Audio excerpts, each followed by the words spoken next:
Chapter 1. A single punch was thrown, and a crowd of OOOs could be heard once the impact landed. 2 senior students were locked in a spar, the master watching just a few meters behind them, studying them intently as the two traded blows. The rest of the students were nearby, scanning the spectacle as well, eyes glued to the combat.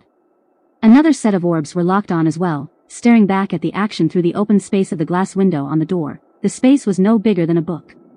Watching through the dreads of his hair, shifting about across his plump face, slanted eyes never leaving the bout, focused intently until.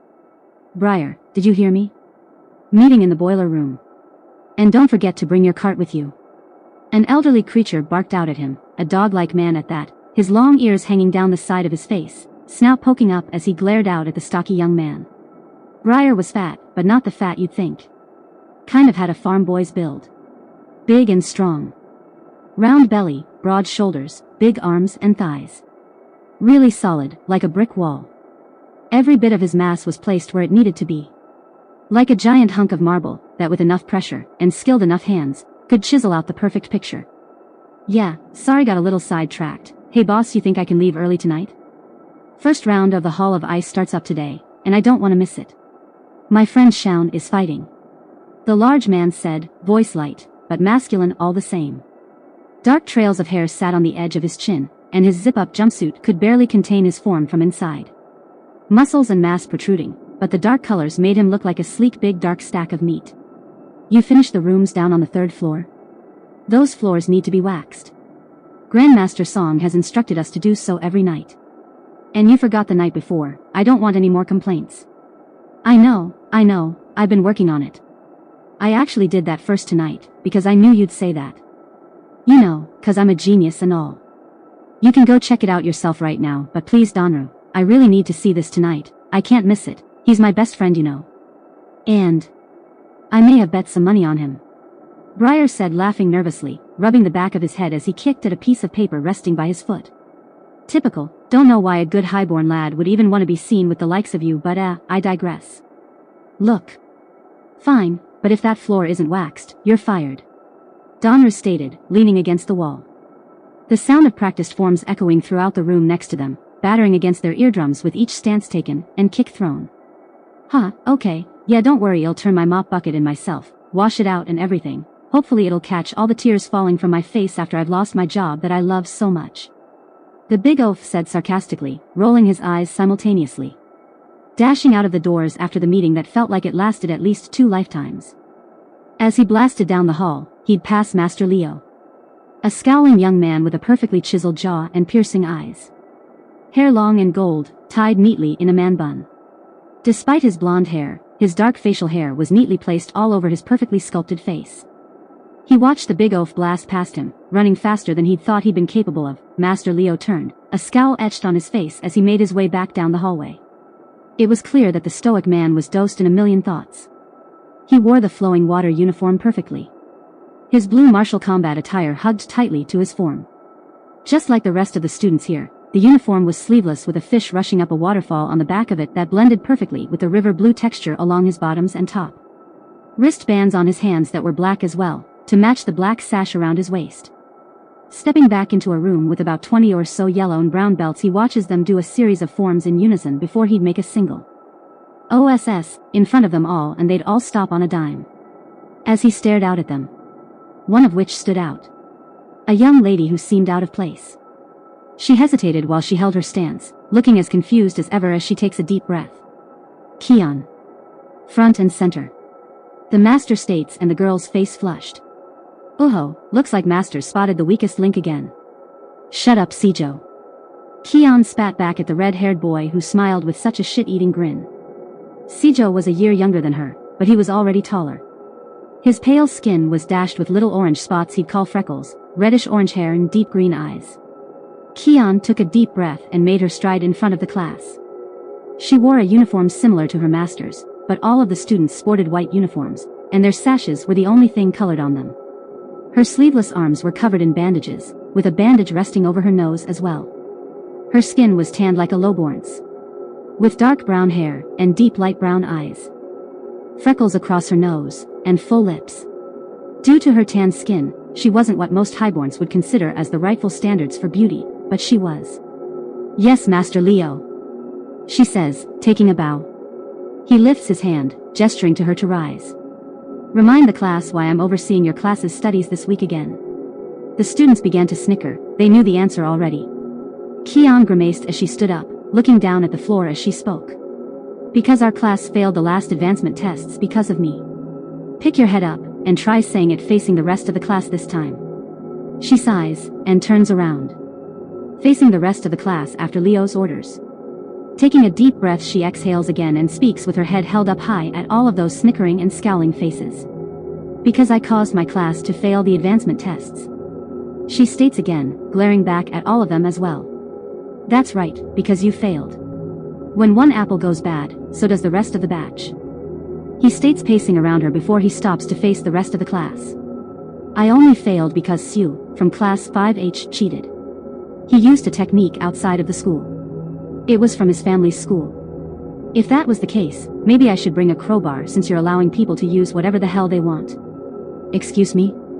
Master Leo says, scowling down at Kian, whom looked up in immediate fear. Having forgotten whom she was talking to, she smiles at him, laughing nervously as if to play it off. Let this be a lesson. In the real world, excuses like this will get you killed. Your opponent pulls out a blade on you. Will you tell him that it is unfair? Do you think he will listen? This type of thinking is not the thinking of a potential master. All of you are only as good as Kian is. Which currently isn't very good at all. Master Sainan won't be with you all until you all retake the advancement tests, and if you pass, then maybe the fool will get to keep his job. Our students are a reflection of our teachers here. Let that be known to any and all. Now, Master Leo says, pushing Kian back into the crowd of others. 5,000 forms. I want to see the ox, wolf, and monkey stances in rotation. Mess the rotation up once, and start over again. I'll be watching you all. Kian groans at the others immediately beginning their forms, doing so effortlessly. She on the other hand always struggled with this type of rigid and stiff training. Pretty ironic considering this is supposed to be the school of waves. She tossed punch after punch, kick after kick, form after form. But after a while, her mind would drift. Thinking about some boy, or if she forgot to turn off her oven or not in her dorm.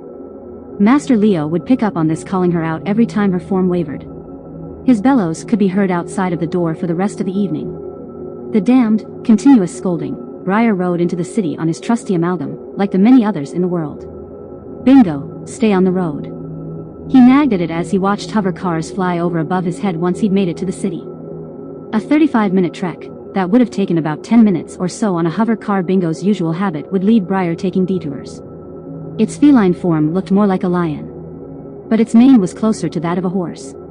Tiger stripes laid across his back, his horse tail swinging back and forth. It was his father's best horse. Briar stole it before the last time he'd seen him. The beast leaped high into the air, jumping onto a building and then another and another before it heaved right into the road, running fairly fast. Faster than most four-wheel vehicles. But nothing was comparable to the speed of a hover car. The town was busy as usual. Those dressed in their silk robes and metallic like attire littered the streets. The neon lights shimmering down over mostly everyone as they went about their day-to-day, consumed into the night of the city. Everyone's clothing here in Moon City would always be made in design so that the light from the moon would illuminate all those whom are wearing the attire once the moon sat high. So, a country bumpkin like Briar stuck out, now wearing his janitor jumpsuit, but the top portion was tied around his waist. A tank top was what he'd been sporting now, while the arms of his outfit hung around his waist like some kind of makeshift sash. Come on, move along. Some lunar shields said as they guided people across the streets.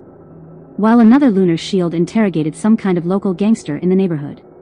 The one interrogated looked beyond agitated, a young man with a wild mohawk and silk robes like the rest of them, except he kept screaming something about the rise of the phoenix or something along those lines. His eyes were shimmering blue. Guy was high as a kite. The city was made with buildings that arched high into the sky at their focal points, brick casing over the top of the buildings, with scale-like textures along the side of each wall. Cool blue fluorescent lights held against each beckoning call, yearning for those to step into a stall or a vendor to purchase goods. The city was layered with 2 floors, making it even bigger than what it needed to be. The lower levels, where Briar currently was home to an assortment of criminals and low lives in the city. While the second floor of the town was meant for the rich, the nobles, or highborn. The smell, intoxicating. Invading the senses, flushing out most thoughts. The town was always known for its remarkable ability to cover the entire city in its lavender scent. Okay, I'll be back in a bit, alright? He said, tying Bingo to a feeding section for other steeds. Some of the creatures were already munching on the feed and Bingo didn't waste time going straight for it as well. Briar sighed, turning his head to see a few others whom lived on the outside of town like Briar did, store their steeds in the feed station as well. One of them tipped their straw hats to him before they started making their way towards the stadium so they could get a look at the fight tonight as well. Despite everyone's way of life, they always tended to congregate when it came down to the tournaments. And tonight's round of the Hall of Ice was going to be right here in Moon City. No one was going to pass that up. Briar rushed through the crowds, finally getting to a proper seat before he dropped down to watch it all finally. Just in time, Cyan's match would have just begun. His opponent was much bigger, and Xiao knew this, playing his defenses with counter-attacks and low strikes to keep himself centered, not wanting to give too much away too early, and initially cost him the fight. The bigger brute tackled Xiao to the ground, mounting the black-haired young man in a ground and pound position. Once locked down, he began wailing on him, but Xiao kept his hands up, blocking each blow the best he could. That is until he managed to shove two of his fingers into the brute's throat, forcing him to cough. Next came Cyan's knee, using it to push the brute off of himself before he got back to his feet, readied and into his stance. The crowd went into a hellish mood at the sign of a round two. Come on, let's go, Xiao, come on. Briar barked, his screams melting into the crowd. The brute charges, 2 punches. One was dodged, the second landed, punching Xiao across the face. However, Xiao kept a firm grip on the brute's arm, using the applied momentum used by his punch to toss him over himself with so much force that it knocked the wind out of the big guy. With a single hip toss, he blasted the brute to the ground. The force applied would have made it so the giant landed on his head, knocking him out cold. The crowd went wild and Briar was glued to the fight the entire time, jumping up in the air as well as he shouted at the top of his lungs, bellowing out to his friend from the many faces of the crowd. Xiao rose his hand up, bloodied shirt and face unfazed after the fight, evident by the smile on his face. Outside of the stadium, listen, I don't know what that last move was, but that shit was insane. You gotta teach me that one. The big oaf shook Xiao's arm like a madman, forcing his friend to pull away, laughing. Yay, man. You dug that? Learned that from one of the monks in the high ground last week. Xiao spoke proudly, long black hair draping past his shoulder as he shadow boxed the air. Hee Xiao, some ladies said, dressed in silks that didn't hide much to the imagination. Sup girls, you catch the fight? We caught it. The blonde said back to Xiao, her bronze skin glaring back at him. Ocean green eyes native to that of the moon people glowed back at them in the light of the night sky. You were amazing out there. We were worried for a second though. The second one spoke, this one a bit more curvy with dark brown hair and lighter skin. She wore an all-green silk robe, cleavage and thighs fully exposed as well. Yeah, I had to make him feel like he had me, you know, better to get the drop on him that way. He spoke and they swooned. Briar had seen this a million times. We were wondering if you wanted to go back to Luna Flora tonight. We're gonna see if Junior will let us get some drinks. You don't have to train your students tomorrow, do you? They all zoned in, like predator to prey as they crowded him with a frontal assault. Each of them managed to push their chest into him all at once somehow. Xiao laughs nervously. Duh.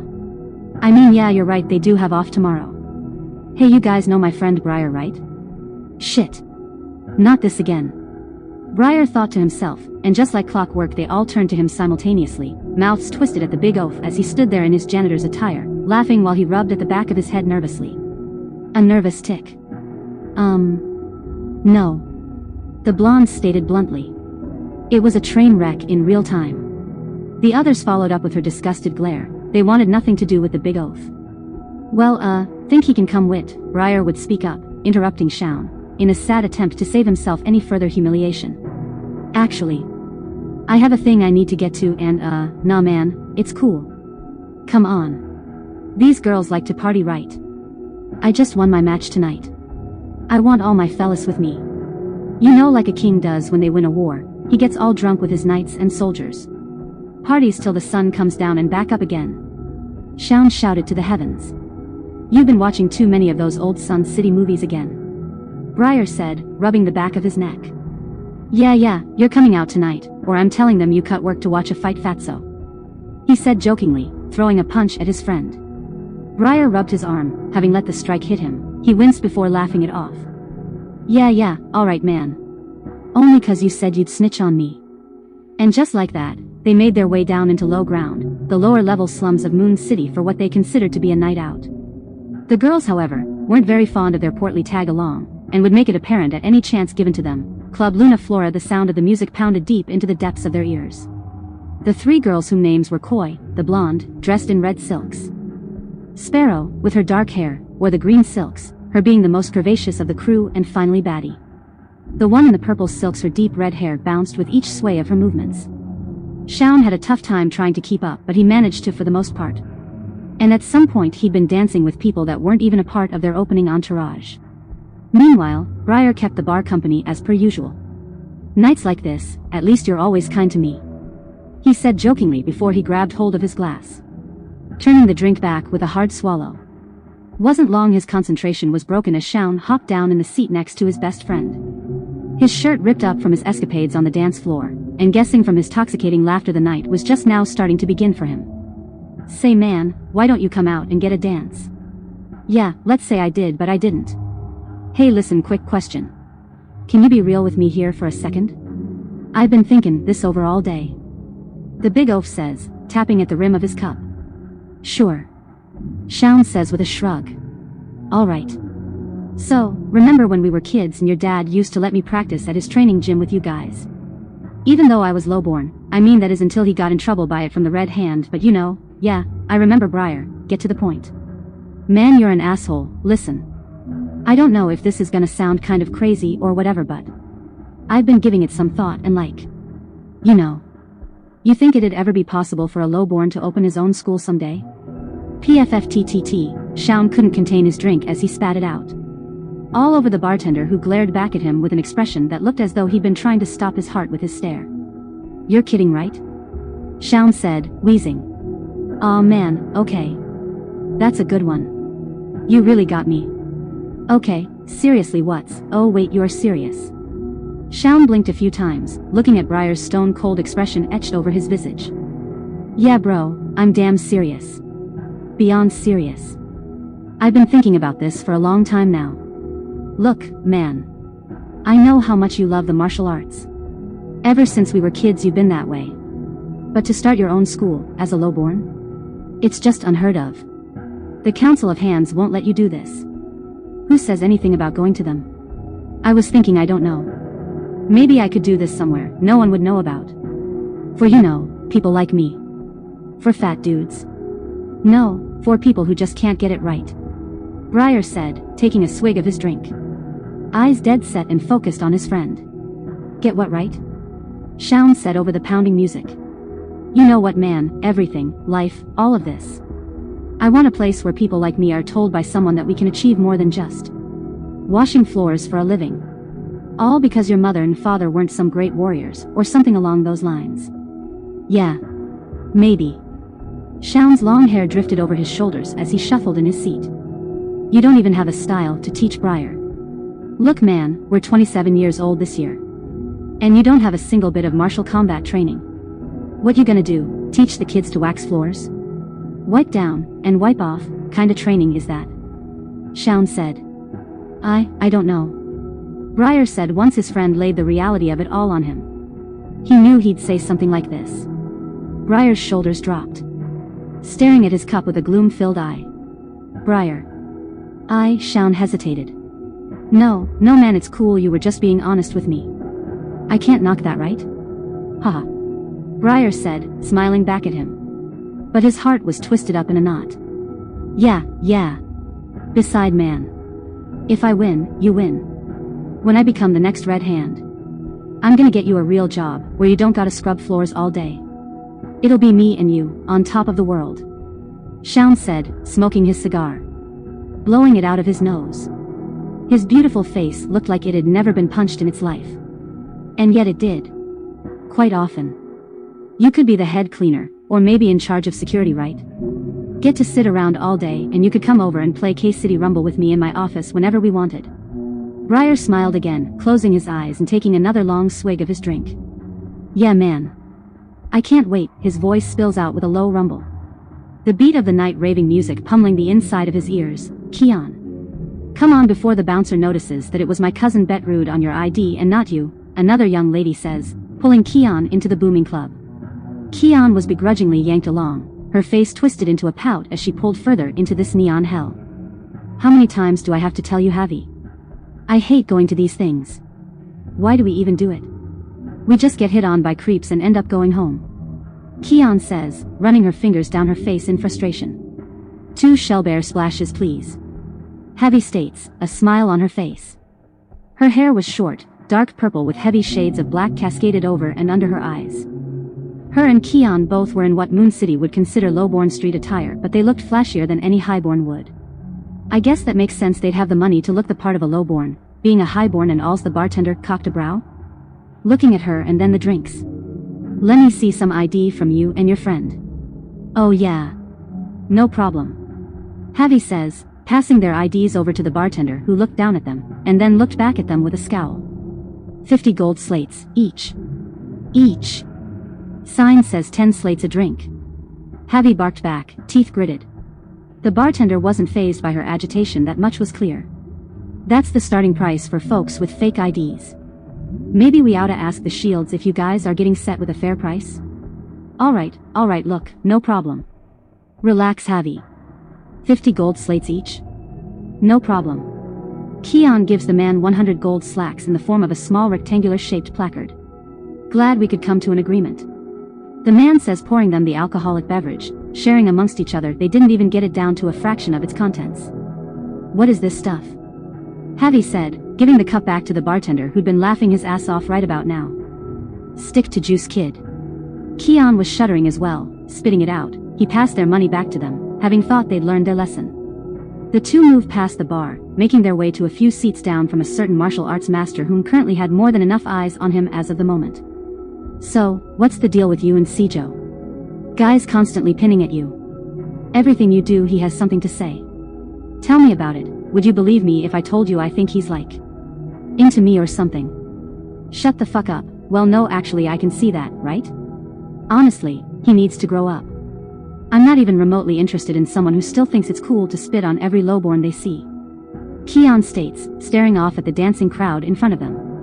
Javi, would you say we're actually learning anything? What do you mean? Like at the school?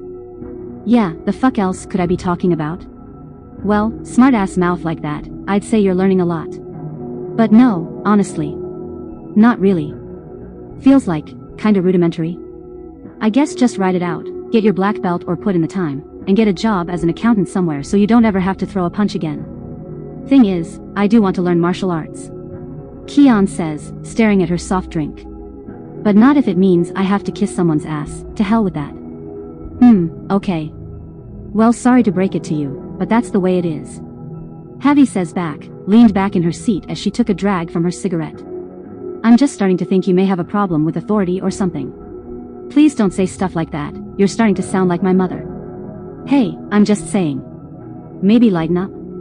You don't have to take this martial arts stuff seriously, literally no one does. Less you want to join the army, or you're gonna try your luck at any of that mystical mambo jumbo shit they're always talking about, then it's just not worth your time. What you should be focusing on is who you're taking to your hand gathering. Do you have to suck so much? Why are you going? Because you only get one hand gathering, Keon. It's where we meet our husband, cutting herself off. Her eyes light up once she catches a glimpse of the being not even that far from them. Wait, you see that?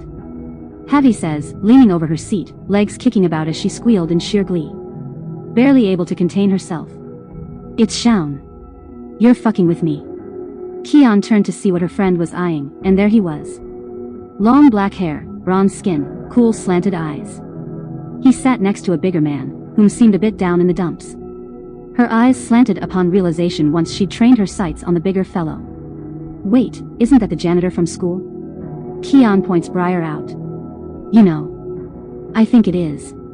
What's he doing with Master Shaun? You think they know each other?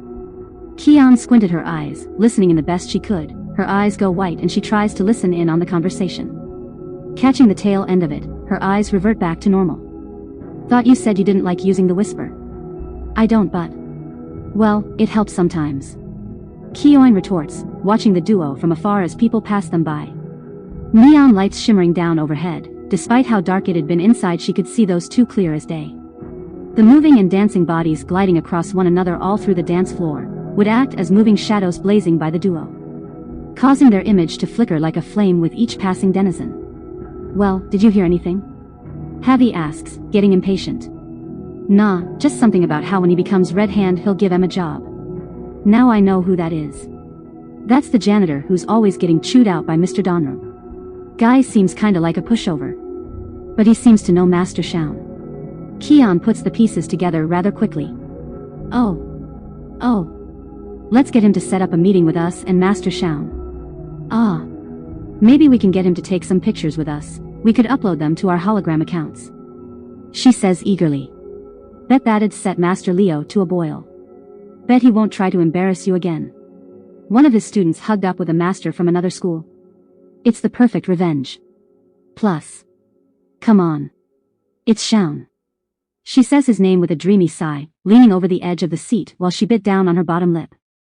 Keon rolled her eye, but she did have a point. You know, you're an idiot, but that would be some good revenge. Keon pulls away from the booth now, both hands resting on her hips. And I am a firm believer in revenge. Damn right you are. Now go over there and get my husband, I mean your revenge. Bring him over here though. She says, reapplying makeup to herself for the potential meet. Once Keon managed to get around a few of the crowds, she'd noticed the big man and Shaun both leaving. Sucking in her teeth, she tries her best to keep up with them. Just a picture, just one picture, that'll make the whole damn school look bad for all I care. She said under her breath while she pushed past through the crowds, a sinister glare in her eye. 15 minutes later, outside of Club Lunaflora. The city was busy as usual. Amalgam people walking amongst humans. Wolf men and women, felines, humans with animal ears. Everyone seemed to get along mostly down here. But that's because this was largely consistent with lowborns in this area. They didn't have time to shit on one another while highborns shat on everyone from above. Or so they thought. Neon lights over every street corner trying desperately to get someone to come in. The red light district was just a few blocks from the club. The red neon coming down the entire street was enough to engulf most of the area in its crimson glow. Cluttered stands littered the streets selling goods and the like. It's a wonder that land cars could get through here at all. But they'd try. Roasted bun dogs. Roasted pork cow here.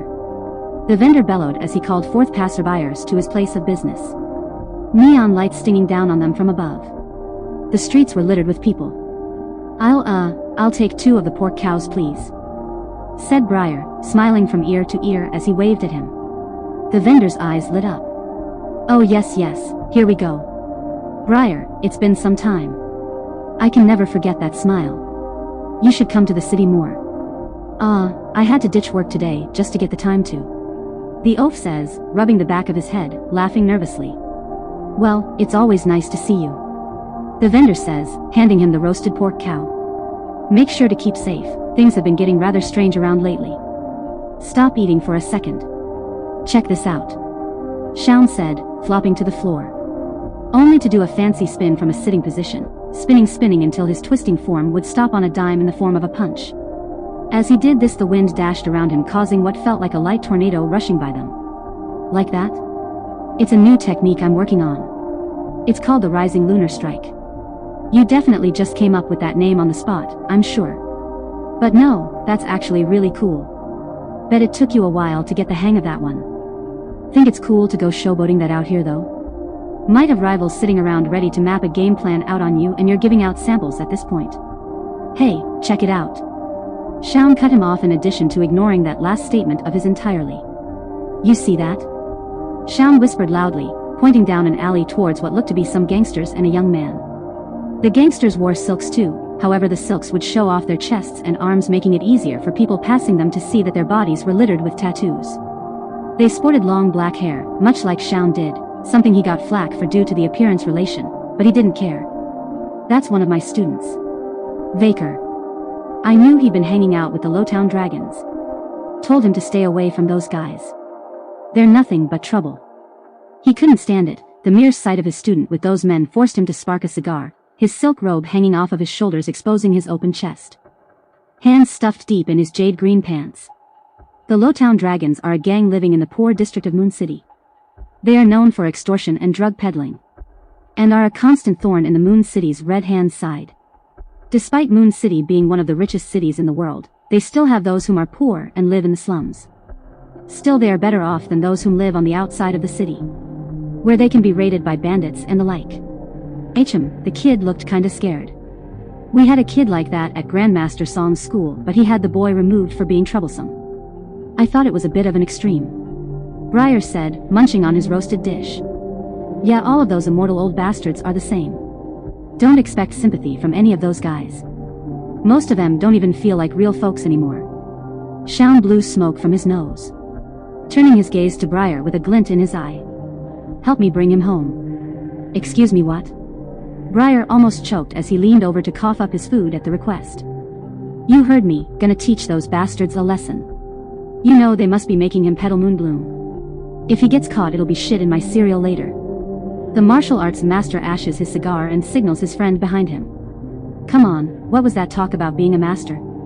As cockall as that is, at least you can get some experience in a scrap. Don't worry, I'll be there with you. Shaun's sorry attempts at reassurance wouldn't make him feel any better. You really care about that kid that much? I care about all of my students that much, Briar. Shaun barked back at him. Yeah, okay, I struck a nerve, my bad. But wouldn't you be better off with any of those highborn girls that came with us tonight? Probably from an actual martial family the same as you. Briar pleaded while still following. I ain't putting them in harm's way. Sides, what if they tell their fathers? Looks bad on me. Can kiss my chance at becoming the next Red Hand goodbye. You know it doesn't take much to be DQ'd from the runnings. Has to be you, bro, Shaun said as they pulled into the darkness of the alleyway. I should have just stayed my ass at work. By now, Keon would have stepped from around a corner as well, her eyes snow white. She'd used the whisper to listen in on them again. A scowl on her face. He's taking a lowborn with him to fight, she said, peeking around the corner at them. At this point she'd ditched Javi with how long this has taken. Following behind them through the darkness, she makes sure to stay out of sight while she stalks behind the duo. Curiosity drives her every step. The brawl on Tetsu Street, the sound of music being played on a boom box could be heard, getting increasingly louder as they got closer to the source. Upon reaching the corner, they'd be met with an assortment of young men, and one really young one, close to the age of 13. Each of them standing there with glowing blue eyes. The alleyway was full of graffiti and imagery of rebellion and the like. Judging by the cans and titles everywhere, this was a normal hangout spot for all of them. Everyone's high on Moonbloom, Shaun said to Briar, using an actual whisper that time. Who the fuck are you guys? This is Tetsu Street, bitch, said the one who appeared to be the leader. He wore a red vest, a dragon tattoo etched over his front torso, his hair long and black but braided back. Purple skin glowing off of the neon lights above. He was from the Moonfolk. Full-blown, bright green eyes to match. But judging from his life choices, he was still lowborn. Probably came from a dishonored family line. The brimming neon lights illuminating the rest of his dark attire. Vaker, it's time to come home, let's go. I'm sure your parents are worried sick about you. Whoa. Wait a minute, the kid stays with us. Who the fuck are you supposed to be? The leader barked back. I'm his teacher, Shaun said in an almost mockingly calm voice, pulling both hands behind his back. This your teacher, kid? Didn't I tell you that stuff they teach you in those schools is useless? The red-vested man began pacing, crunching up more of the Moonbloom only to sniff it off of a random surface. Vaker dropped his head, not saying anything. The embarrassment was killing him by itself. Look, the kid's staying with us. He ain't going to that school no more. All that honor and shit just gets you zoned out in real life. We're gonna show him how to throw down like a real man. The rest of the goons began agreeing, laughing and nodding their heads crudely. Wrong answer, Shaun stated as he tossed the open flaps of his shirt back and got into his stance. A light burst of wind blasting past him as he did so. His gold orb rests against his chest in the form of a medallion.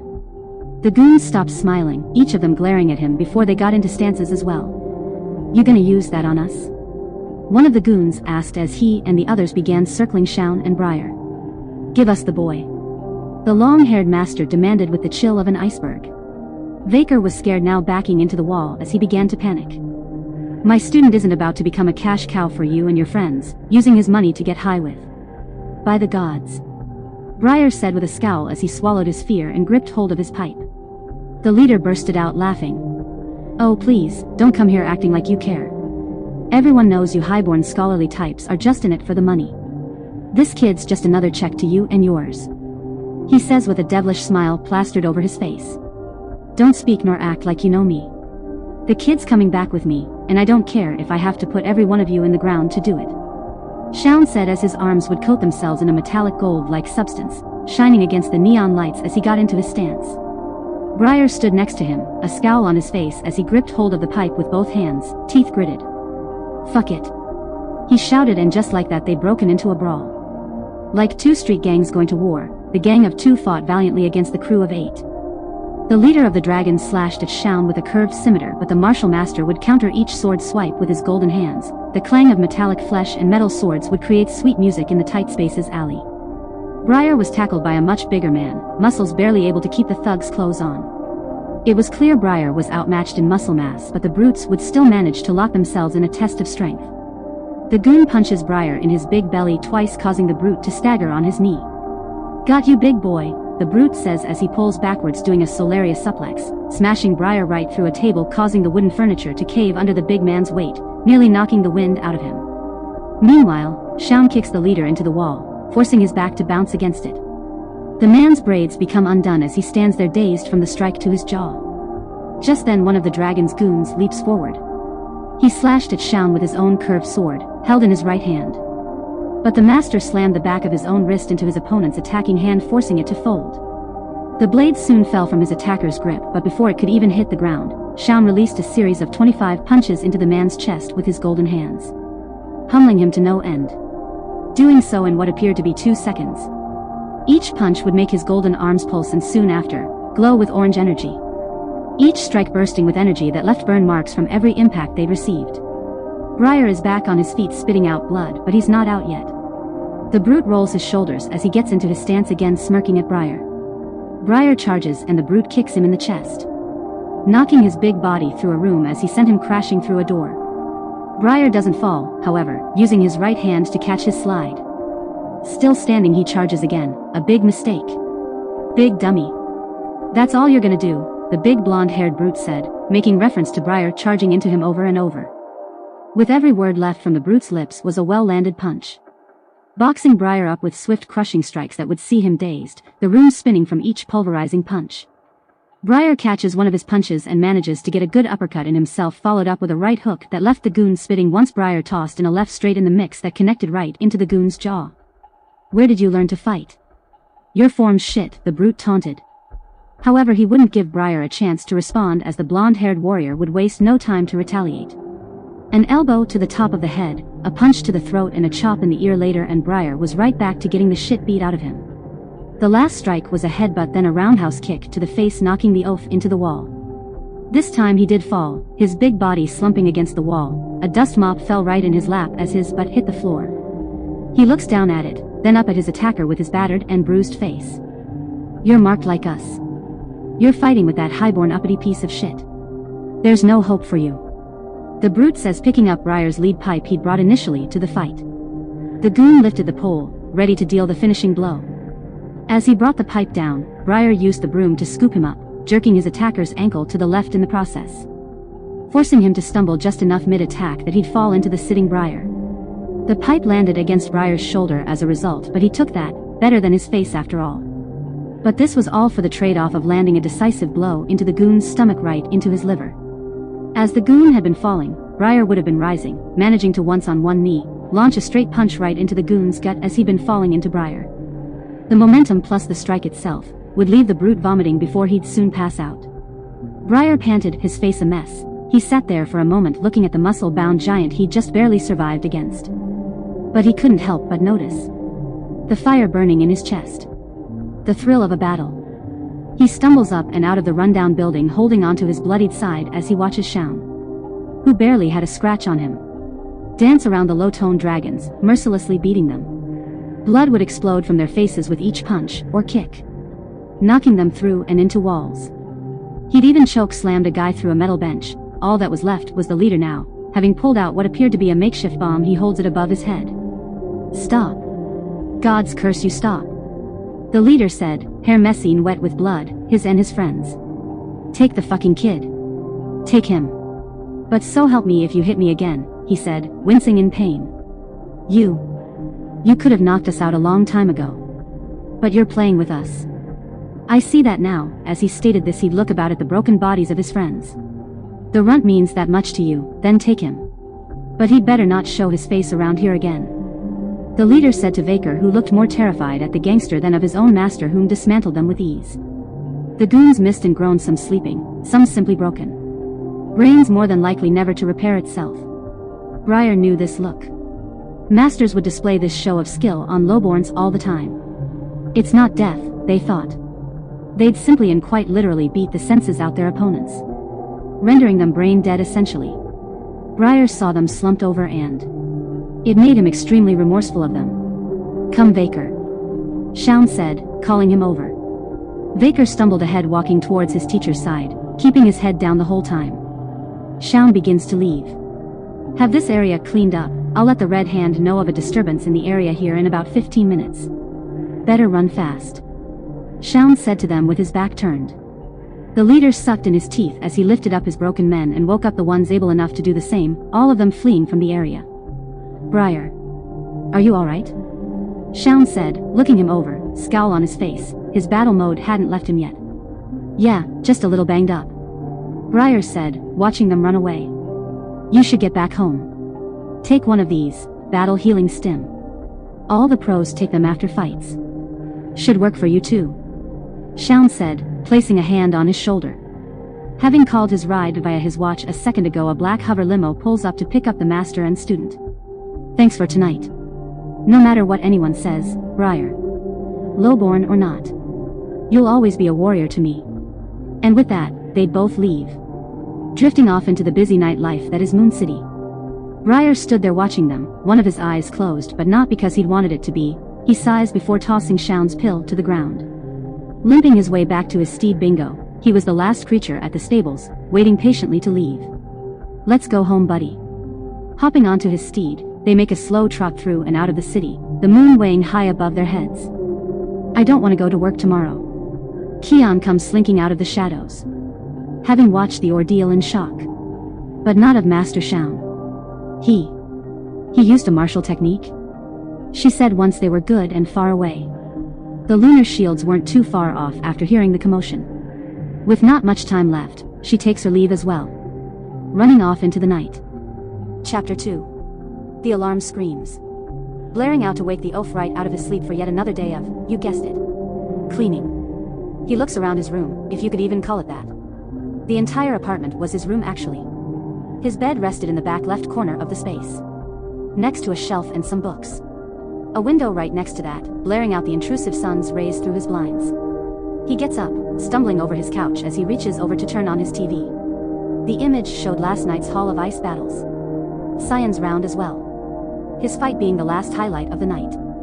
He watched with a smile on his face at first until what his friend said the night before about his ambition sat in.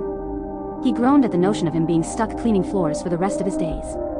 His dog Mouse came scurrying out of its hiding place, rushing up to rest on his shoulder, making a nest in his hair. This alone broke him out of his trance as he lifted it up. And where were you when I came home, huh? Out getting into trouble too, were you? Last night's fight replayed in his head over and over. He'd won. He'd actually won a fight. His face was a wreck though. Took about 30 minutes just to clean up the cuts and bandage himself properly. Showering, brushing his teeth, and grabbing his uniform, he's out the door. He's met with the small village of Copperdin, a tiny set of homes just outside of Moon City. It's peaceful and has been for years. However, unlike Moon City, it's not under the protection of the Red Hand. Places like this were pretty susceptible to bandits and the like. But no one's ever thought to raid Copperdin. People passed by, some wore silks like they did in Moon City, but most wore cloth and other forms of farmer wear. Straw hats, to shade from the unyielding sun. Shirts with the sleeves cut off, and shorts to match, or big air pants to help with airflow. They still had a sense of fashion here, just the country bumpkin kind. Taking a deep breath, Briar waves at the set of people he sees almost every day and has for quite a while. Morning, Lupin, don't need any more fruit. My fridge is packed to the brim. Good morning, Briar, Lungeon said, tipping his hat to him. Morning, Sue. Man, did you catch Hall of Ice last night? Briar said, rushing to the girl's vendor stand. Sure did. That's Shaun. He's so dreamy. Do you think he'll win the Hall of Ice tournament? I hear he's going to be the next Red Hand. Sue started fanning herself at the mere mention of Shaun. Maybe, I think he has what it takes to make it to the top. You want me to tell him how much you drool over him? Last time he came here you couldn't even speak to him, you were so shy. That was 4 cycles ago. You're gonna keep bringing that up. I'm all woman now, you know, she says, placing a hand on her hip, pressing her silk dress to her curvy form to ensure he saw every dip and dive in her hips and waist. He couldn't help but laugh after examining her for himself. You never cease to amaze. I'll see you after work. She waves goodbye and he continues his trek into town. That is until he'd hear the sound of crashing pots and angry declarations not too far off from where he'd been. Enough is enough. Low-born trash, a high-born man stood with both hands behind his back. A glare etched over his face as a gang of men continued to trash the inside of this tiny shop. These men were sporting the same style of dragon tattoos like the men he faced just the night before. However, they wore a color coordination of silver outfits. Silver leather vests with silk pants made for combat. In essence, they wore similar styles of silks like the men he faced before, but they seemed more militant-minded. Another odd thing is, they were way far from their turf over in Lowtown. This may have been due to the highborn leading them. Msanii. Are you listening to me, you filth? Look at what you've made me do.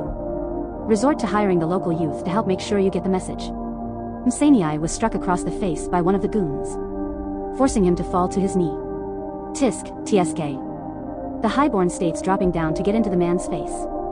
My wedding is coming up soon. In the next 3 days, actually. And I told you it would be a great honor to do a piece for my Marshall family. For free. That it would be a great honor for an artist to create family pieces for the likes of a highborn family. But instead, you thought it better to spit in my face. Refusing to do it for free, refusing to do it for honor. He kicks Msanii across the face while the rest of his hired thugs continued wrecking the place until he'd finally called them off. Enough. He declares.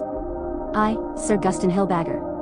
Give Msanii the lowborn artist an additional 3 days to complete my wife and I's piece for my wedding. Anything less than, and I'll have you killed, and this shitty little shack you call an art studio burned to the ground. No problem, I understand, sir, Msanii said, lifting his bloodied head up from the ground as he watched them leave. Briar was watching as well, managing to rush going to Msanii's side as they were leaving. Are you alright?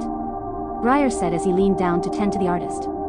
All the while the both of them watched intently at the highborn paying the gangsters off for the raid. Where he then went his separate ways to his family's mansion in the village. While the thugs went back to their home turf somewhere not too far from here. I'm alright, thanks for checking in on me. I should be asking you that though. What happened to your face?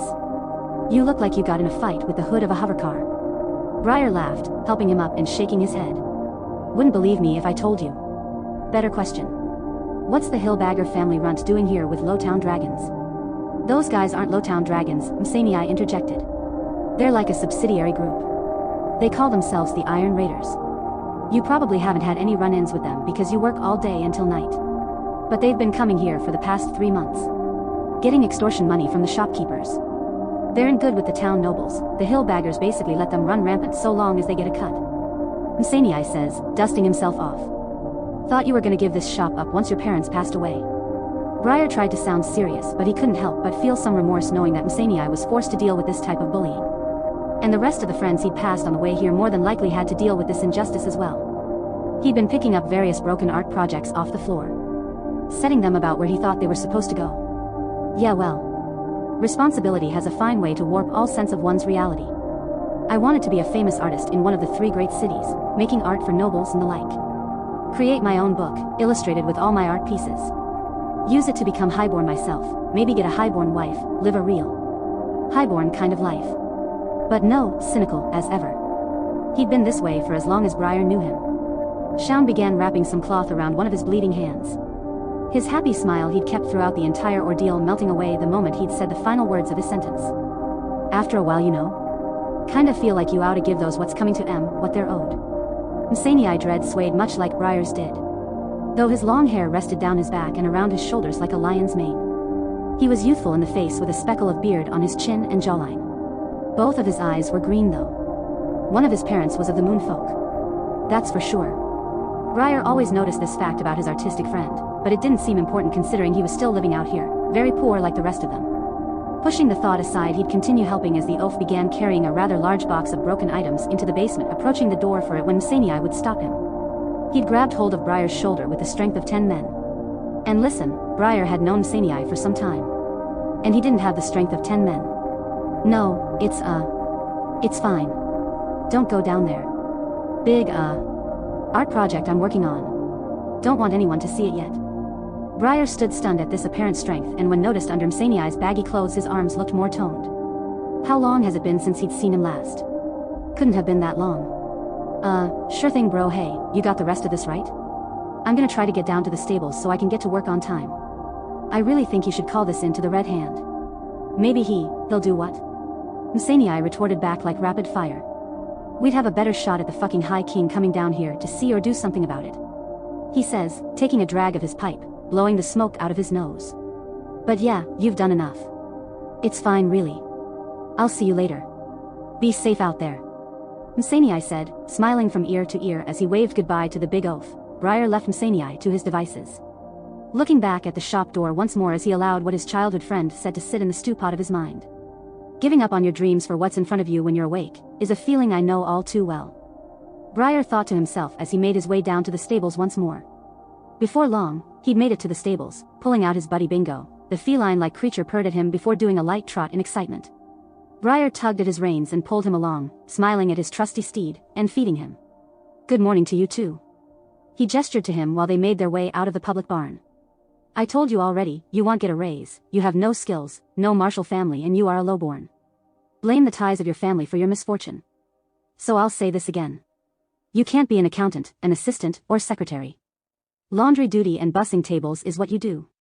Nothing more, nothing less. A highborn man said with his hands behind his back. Judging from his appearance he belonged to the Hillbagger family. They owned most if not all of Copperbin town. And managed almost every establishment here.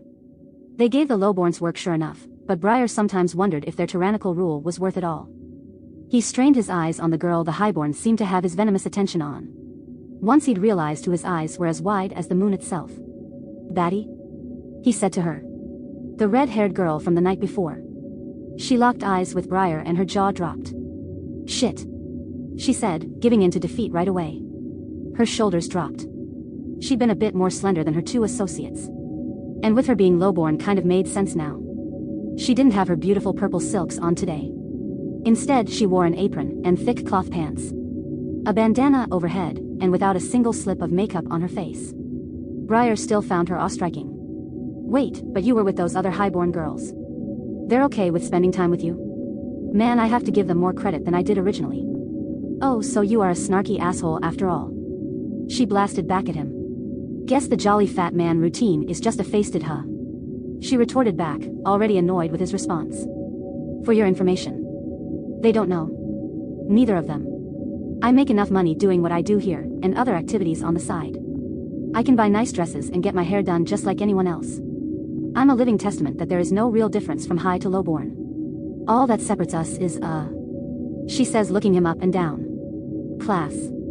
That last word she spat out as if she hadn't been dressed in rags as of right now herself. I'm sure you're just overflowing with class. Briar said laughing, rubbing the back of his neck. She sucked her teeth at him. Don't you have something else better to do than harass me?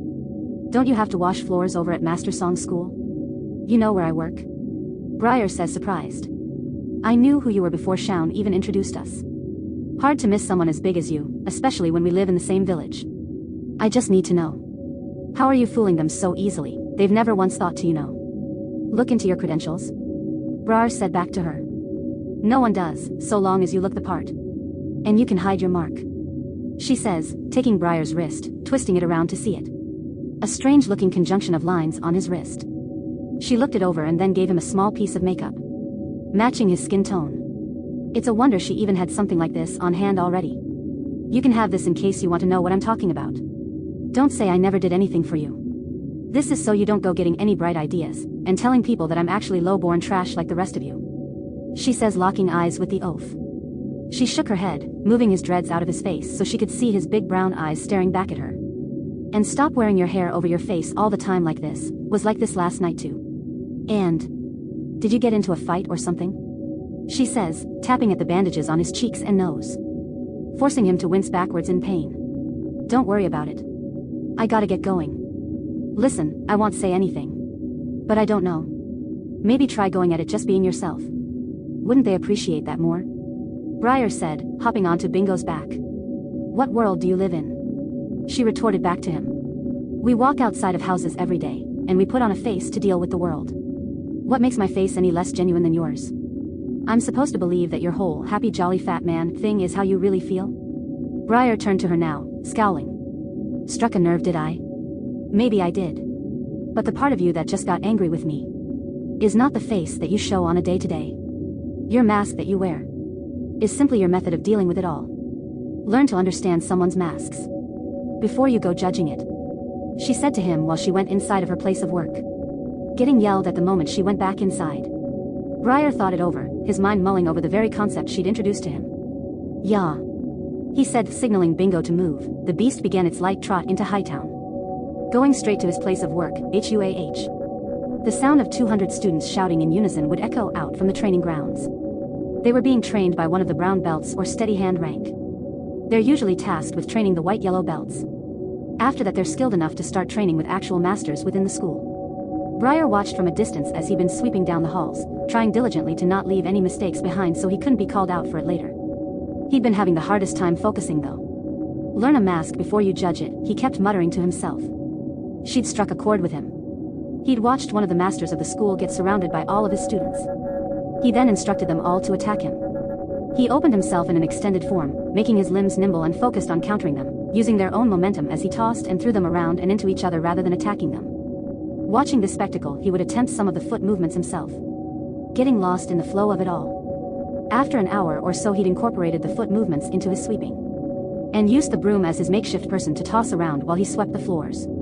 "Briar, are you alright?" a voice said, forcing the oaf to turn around swiftly to the source. "Oh, Grandmaster Song," the oaf said, bowing to the man. He'd been an elderly fellow, around 6 feet 0 inches in height exactly, just a bit taller than Briar himself. Oddly enough, he was an immortal, one of the very few who looked old actually.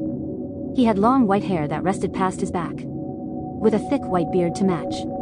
Two warm yet venomous-like eyes that could pierce right through you with a single stare. He wore long silk robes that allowed him to move freely. They were blue and orange, bright like the sun. The yellow sash tied around his hip keeping it all together. His hands were behind his back while he laughed at the startled Briar, shaking his head. "Donner says you got off early last night to catch the Hall of Ice bouts. Damn snitch," Briar said to himself, cutting his eyes to the right in annoyance. Thankfully his long hair hid his expression, however. "Oh, ha ha ha, yeah. I'm sorry, Grandmaster Song. No need to apologize. Rise, rise." Here, he hands Briar a bottle of liquor in a strange jar. The custodian tilted his head up in confusion before he began to speak. Grandmaster? I don't know if I should." Now, young Briar.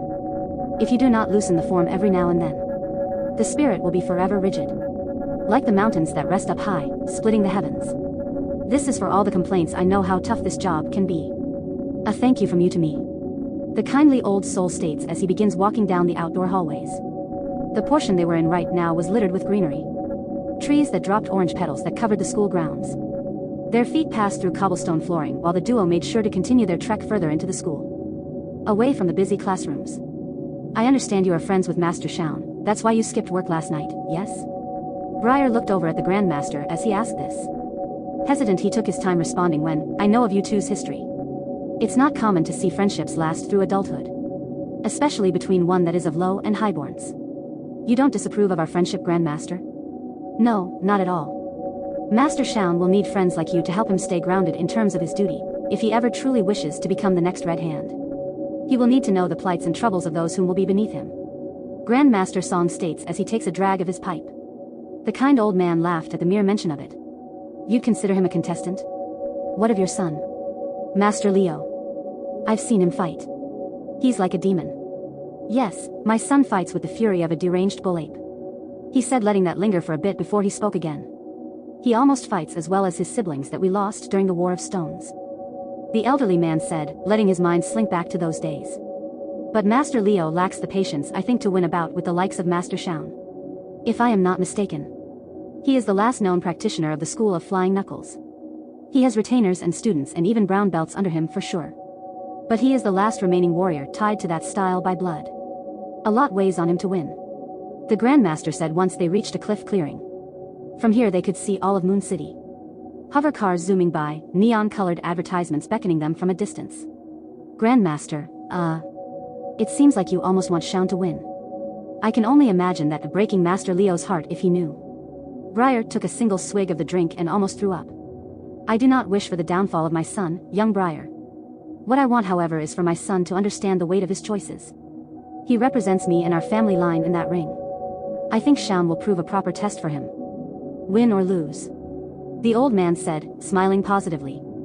It was contagious. So, why'd you call me out here, Grandmaster? Did I miss something again? Briar says, watching the old man while the wind danced around them, breezing by from the mountains. Carrying its crisp. No, not this time. I wanted to talk to you about just that. You and your friend Shaun. You got into a little incident with the Lowtown Dragons. Briar dropped his head, swallowing. Yes sir, we went to get Cyan's student back. Yes.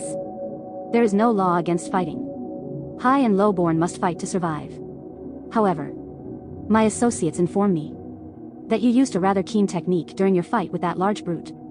Heart pounding. Everything goes out of color. Everything black. All but him. How was this possible? Briar blinked. His eyes were unable to pull away from the old master's booming voice. Due to it having switched to an authoritative one almost instantly. What are you talk? The technique you used was from the school of Flying Knuckles. Is that Shaun boy teaching you? It is forbidden. This makes Briar step back a bit. Heart pounding harder. Within an instant, the old master moves faster, smoother than any being should, mortal or immortal. Effortlessly, as if he'd been bending time with every flow of his hand. Dashing forward, sliding towards Briar, he clutches his chest. Calloused fingers sinking in deep, yet he didn't puncture his skin. Instead it made way for his fingers, unnaturally so. Digging through enough to pulse into the very bone around his chest. With a clutch of his hand. He'd been holding onto his heart through his very torso. Briar stood stunned, eyes going wide with horror as he watched his flesh move about in a way it shouldn't. Briar's heart was pulsing right in the palm of the Grandmaster's hand. I'm going to ask you a few questions. All you have to do is be completely honest with me. Understand? Briar nods. Good. Now, did you learn that move you used on the brute? From Shaun, under his tutelage. He said with a glare in his once kind face. Twisted into a sinister scowl. No, he didn't teach it to me. The old master's eyes squinted. He could feel the young man's heart pounding in his hand. Beating like a drum. The pain was unbearable, it took everything to not buckle under his grip. In fear he'd rip his own heart out with the shift of his weight. The old man listens for what feels like an eternity. At this point, Briar was bleeding from his lips as he groaned in pain, eyes rolling into the back of his head, gone fully into shock. He released Briar, holding his hand up to his face as his jagged fingers glowed. A mercury-like covering laced on his fingertips would retract backwards, returning to their normal color. Briar dropped down to his knee, gasping for air as he gripped hold of his beating chest. Well boy. It seems as though you speak the truth. Which means you simply mimicked him or someone else to do it. Let me make something clear. He says, squatting down, getting in Briar's face. I have nothing but respect for you, my boy. So long as you stay in your place. You are a lowborn. He says, grabbing hold of Briar's wrist, flipping it over. Your blood courses with worthlessness. Understand that you will never achieve anything beyond what you are. And you should relish in that. You should take pride in being what you are. Some people become and forever will be nothing. At least with a mop in your hand you can call yourself worthy to something, of some form of calling. Even if it is cleaning the piss of every student in this school. Briar hadn't been ready for this side of the old master. He kept his head down while he continued to speak. Let it be known that if you ever choose to use the martial arts within the city limits, my eyes will always see. It is forbidden for lowborns to use the arts of the ancients. For someone like you to even think of using the sacred forms is disgraceful within itself. The next time I hear of this I will have to notify the Red Hand. He says, extending his hand soon after to help the custodian up. Briar looked at his hand, taking it so he wouldn't anger the old man. With a pat on the back he dusts the young man off. Demeanor switching right back to that of a kindly old spirit as he began to speak. Yes. Well, I'm glad we could have this talk. Say. Lady Gale needs some assistance with her vent ducts. You keep forgetting to dust the inside. Here, let me show you where. He says, guiding Briar forward. Talking a million miles a minute while the young custodian watched him from a distance. Too shaken to speak. His teeth clenching. Radiating with anger.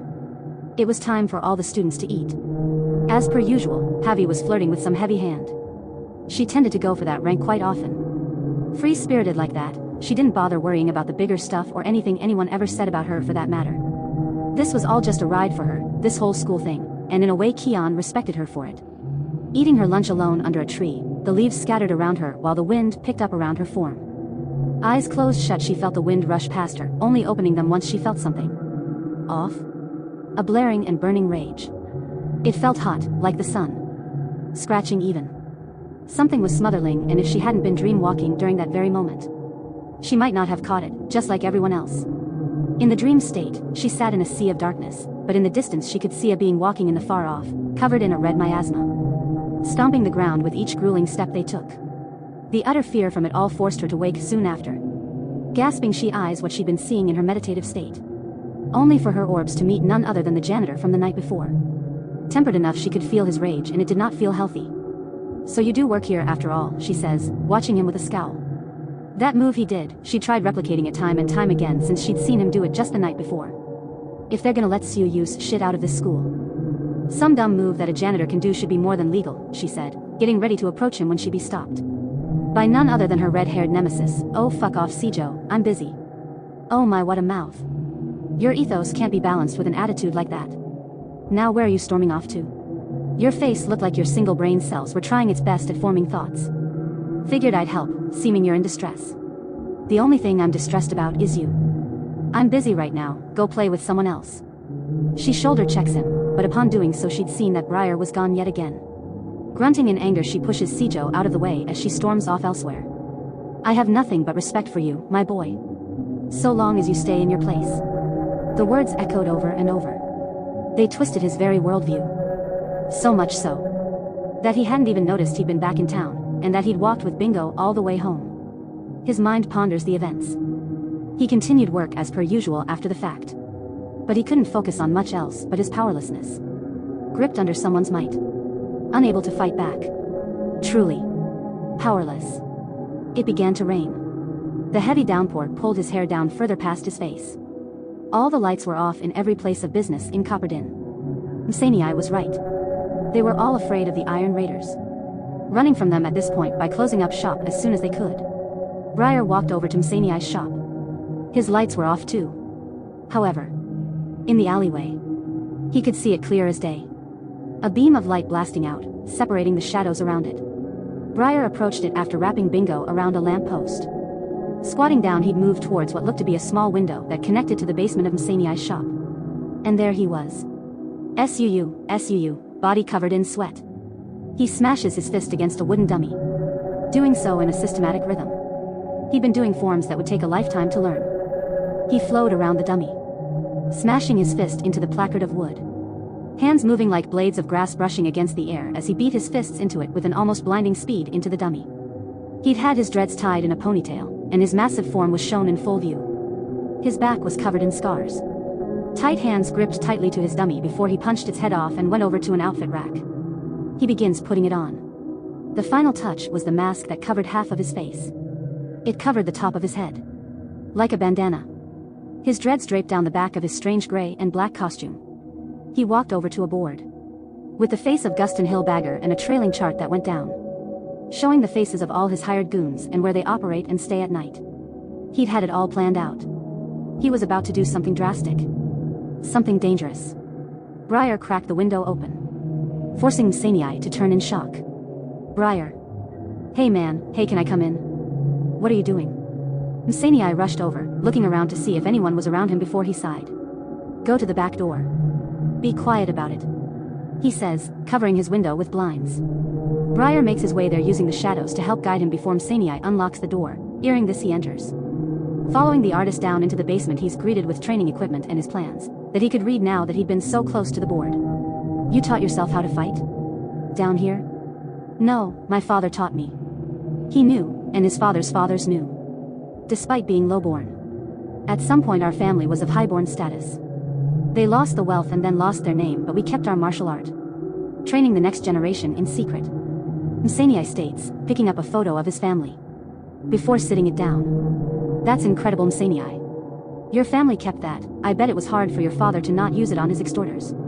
Briar said, rubbing his chest. "The pain's still there even now." "Oh, he wanted to. But he always said Restraint is a warrior's best weapon. One must always place preserving life over harming it, to reach true enlightenment. Just made him a punching bag all his life if you ask me. Msaniai tightened his mask on his face. And looked right into Briar's eyes. Listen, what I'm about to do. It's not legal. It's not safe. And it's dangerous. I'm going to make those bastards leave, and never think about extorting from the people of Copperton again. You've seen this. So I need to know I can trust you won't report me to the Shields. I won't, I'd never. But from what you're saying, there's a good chance you're gonna get yourself offed. You're going at this alone? Against an entire gang of how many men exactly? Briar said, pacing about, thinking it over. Listen, Briar. With all due respect. I didn't ask for your permission to do this. And also, I didn't ask for your introspection either. If you're not with me on this, fine, just don't turn me in. Msaniai said, crossing his arms. No. That ain't it. Briar says, approaching a piece of cloth, ripping it himself before he looks it over. Learn a mask before you judge it. He says again. Shaking his head and laughing before he'd tie it around his head, the black cloth concealing his face. Pulling his janitor's top down so only his tank top was showing.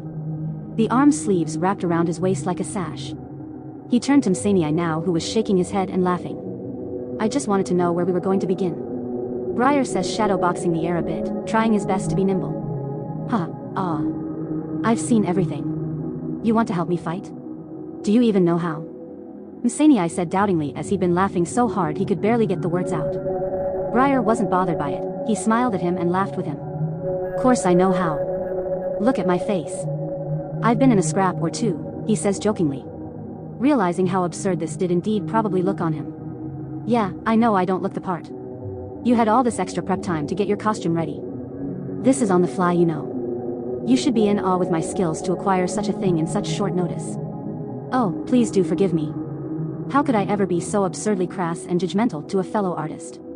Msaniai said, finally getting his composure. But no, I'm serious. You could get hurt. Look, I'm done sitting around and taking crap from people. I don't know what I'm doing right now. But I know it's the right thing to do. Everything in me wants to break free from all of this bullshit. This has to be a start. Right? Msaniai turned to him after he said this. He could tell by the look in his eyes.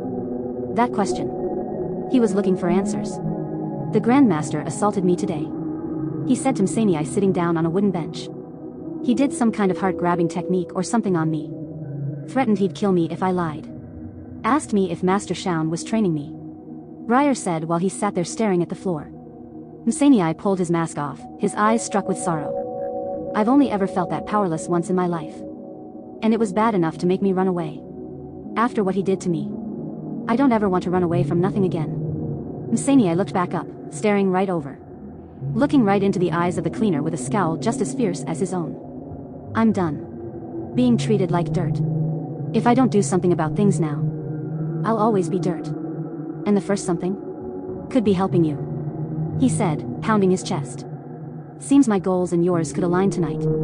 I know how you feel, Briar. My father let these men and others take and take from us. Until they had nothing left. Took everything he had to build this shop. Only to go into debt over it. And die never paying it off. Passing his burden and financial pains onto his son. Story old as time, I suppose. Msaniai placed his hand on the images of the gangsters he'd taken that were harassing him. Clutching one of them in his hands and crushing the photo. If you want revenge, then take it. Simple as that. Msaniai said to him, turning back to face the big man.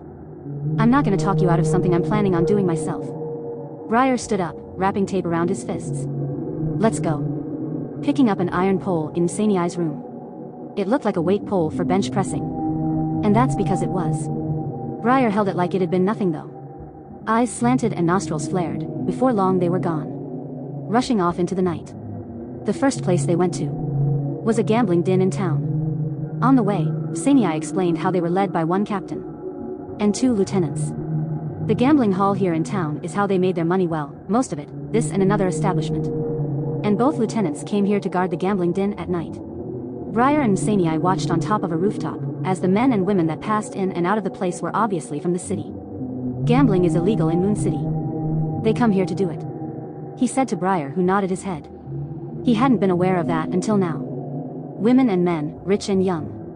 We're going in and out of the place. Briar stayed close, before they'd gotten to a back door. Msanii pulled out a lock-picking kit, breaking the lock before they made their way inside. He'd been carrying a bag with him. It had an assortment of gadgets and the like inside. He'd been more than prepared for this. Down in the boiler room now, they set what appeared to be bomb charges to it. Briar is uneasy about this but follows through anyhow. Now we go up, Msanii says as they walk up the stairs and right into the middle of the lobby. Everyone turns to see them, confused until they pull out the charge wire and a lit match. Everyone began to scream for their lives as they rushed out at the sighting of a bomb. All but the two lieutenants who rushed towards the danger instead of away. "Who the hell you guys supposed to be?" one of the lieutenants said as he pulled out a blade aiming it at the two of them. The sword gleaming in the light. "Doesn't matter. In about 5 minutes this place is gonna burn. But first," Msanii states as he tosses the bomb charge rope to the floor. Getting into a stance. "You're going to leave Copperdin. Alive or in a box." The goons grunted, one of them wasting no time as they charged at Msanii, blade in hand. The young artist moves like the wind as he glides behind every strike, flowing through the air like a pedal to spring air. Not a single strike met him. And with a single attack to the throat he caved the man's neck in, forcing him to choke on his own blood. He'd killed him. Briar's eyes lit up in shock before the other did the same, and he sent out a single palm strike to the man's chest. The impact forced him to cough blood before Msanii did a tiger claw strike across his throat, slitting it, killing him dead as well. Briar's eyes lit up in fear before he regained his composure. "Sorry about that. These two in particular were really giving me and the others on my street a hard time," he said, squatting down to the one still choking on his blood. Taking his mask off, he let the man see his face before he died. "Remember this face? It'll be the last you see." As he says this, the man's eyes light up in realization before the color fades from them forever. "Now the boss. This I will need your help with. They have exactly 20 Iron Raiders. We will have to go through them. Or rather you will." What, you wanna run that one by me again?" Briar says but is ignored. "They have one more establishment in town. A brothel," Msanii said, rolling his shoulders before he lit the fuse. "Let's go." Without hesitation they rushed out of the building before it'd explode, burning to the ground. Msanii ran as hard as he could before he began leaping from wall to get to a rooftop. Briar ran to the wall and scowled. "You can't be serious," Briar said, face palming. Msanii laughed before kicking a ladder down for him. "Don't worry, my portly friend. I mapped this route out already. Just didn't think I'd need to use the ladders in the area." "Yeah, well, glad you could make adjustments," Briar said sarcastically as he climbed up the ladder. Finally reaching the rooftops, they began jumping from roof to roof. Briar barely kept up as he kept under his stride. "Hey, wait, Msanii. Quick question," he says, using the opportunity to stop and catch his breath. "That style. What you used to kill those guys? What was it called? You saw me kill someone and you want to know what the name of my style is? You aren't more so concerned with the fact I just, killed someone? Listen, I've seen some things these past few days. After a while nothing will surprise me. Besides, if we get caught, then we both die. Doesn't much matter now. I just want to know what it is. In case that happens to occur. By that I mean death." "I get it," Msanii says, laughing. "Tiger dragon art," was all he'd say, while Briar cocked a brow. "Tiger dragon art? No, can't say I've ever heard of that before." "You mean your ancestors trained with the tiger dragons?" "Or so my grandfather said. Our style comes with rigorous training with them. At one point we could even ride with them. But my grandfather loved to talk like that when he drank," Msanii said, scratching his chin. "We focus on precision airstrikes and strikes that cut and slice. Stuff like that. If the Council of Hand knew this still existed," Briar said, responding rather quickly at him, crossing his arms. "You see why my father was so cautious then?" Msanii spoke, looking around to make sure they weren't seen while having this little conversation. "And why aren't you?" "Because if I die, it dies with me. Simple as that. At least it was being used before it fades away forever. Used in the glory that my ancestors intended it to." The way he words it, it sounds a lot like how his friend Shaun must feel. Despite being so different, they'd have a lot to talk about, those two. Finally reaching the brothel, they took a moment to examine this one as well. From a distance they could see people coming in and out of the building. Mostly prostitutes and clients, but nothing out of the norm. The entire area was covered in red lights that illuminated it from miles away. with purple drapes that cascaded down the side of the building. The clientele here were mostly middle-aged and older men, with some women coming in as patrons as well. Just like the gambling hall, it was a bit of a mixed bag. Msania turns to Briar with a nod. This time we go through the window, with some kind of zip line like a grappling hook. He fires it towards the brothel. Smash! They both went tumbling into the building, rolling inside with a hard toss before they'd stumble to their feet. Briar already in a stance alongside Msania, who faced the captain boss of this little operation. Both masked men glared at the scarred captain. He was a middle-aged man, with an X-shaped scar across his eye. Glaring, they both watched as he reached for a blade, twisting it in his hand. He got into a stance that didn't belong to any school, but from his stance alone they could tell he'd killed many people with it despite the fact. Murderous intent oozing off of him. Both young men, angry, turned their attention on other lowborns just like them. "I don't know who you two are, but you'll be dead before the night's over." As he said this, he'd whistle and 20 of his men came flooding into the office that was the size of a school library at best. The room was filled to the brim with silver silk wearing goons, swords in hand. "You all will stop your rampant raids on the small village of Copperdin today." Msania shouted at all of them in this standoff. "We are allowed to buy none other than the highborns over this town, the hillbaggers, to enforce their law. By orders of Lady Zudden," the captain said as he pointed his blade at both of them. "Fuck Lady Zudden, fuck the hillbaggers, and fuck you," Msania said as he got into a stance. As he did this, Briar could make out a dark shade waft off of him, if only for a moment. It was do or die now. Shaun got him into some shit, sure. But in just a few hours Msania has turned him into an accomplice to murder and possible terrorism. It was too late to back down now. Briar got into a similar stance as Msania, but it was sloppy and not well formed at all, copying what he'd been seeing at this point. The captain shouted and a bellowed charge would ensue between both sides. Here was again fighting a large sum of people. Except this time he actually had to deal with the mob, while Msania leaped over all of their heads, tackling the leader out of the woods indie that led down to the lower portions of the brothel, crashing right down into a table. Before they'd hit it, however, Msania managed to flip off him, landing on one knee. Briar was surrounded and he looked at each of them out of the corner of his eye. He was terrified. Sweating up a storm, he looks left, then right. Some had blades. Almost all of them. He was gonna die. "I'm gonna die," he thought to himself as he watched them start to close in on him. Closing his eyes shut tight, he held his pole like his broom when he's at work and all of the goons would stop stunned. The fuck's he doing?" one of them said as he began sweeping at nothing like a madman. They poked at one another confused before they shrugged and one of them dared to charge, doing so from the right of him, just out of sight. Briar swung the pole to the right, however, smelling him coming, pretended to sweep at the goon's feet with a practiced motion he'd done his whole life. Clang! The sword met the pole and both men looked stunned. Briar took this chance to use his strength to grab the collar of the guy, tossing him into a metal beam behind him, knocking him out as his face hit the cold metal head on, putting the poor fellow to sleep rather quickly. The others shouted at this spectacle and would rush him all at once this time. He then, while surrounded, managed to block an assortment of attacks while sweeping the pole, like he would had he been sweeping the floors, using the footwork he'd practiced doing for hours today while at work. Clang! Clang! Clang!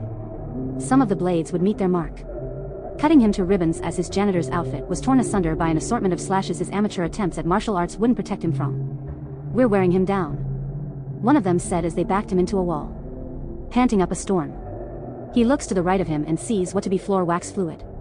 He kicks it over and the liquid spills on the floor. The goons running toward him would lose their footing, but not Briar. Having been around this shit all day, he could practically dance in it. His no-grip shoes slid across the fluids with a finesse they didn't expect from the big oaf as he slid back towards them. As some were falling, he'd catch them by their throats before they hit the ground, only to choke slam them back into the turf below him, smashing the pole against someone else's teeth and then tripping someone up as they slid across the floor last him, unable to get their footing as well. By now Msania was in a hand-to-hand exchange with the captain. Having disarmed him, he managed to fight him into a standstill. That is until he did those some flurry of punches he did before, pummeling the man's torso before he'd strike him with a double palm.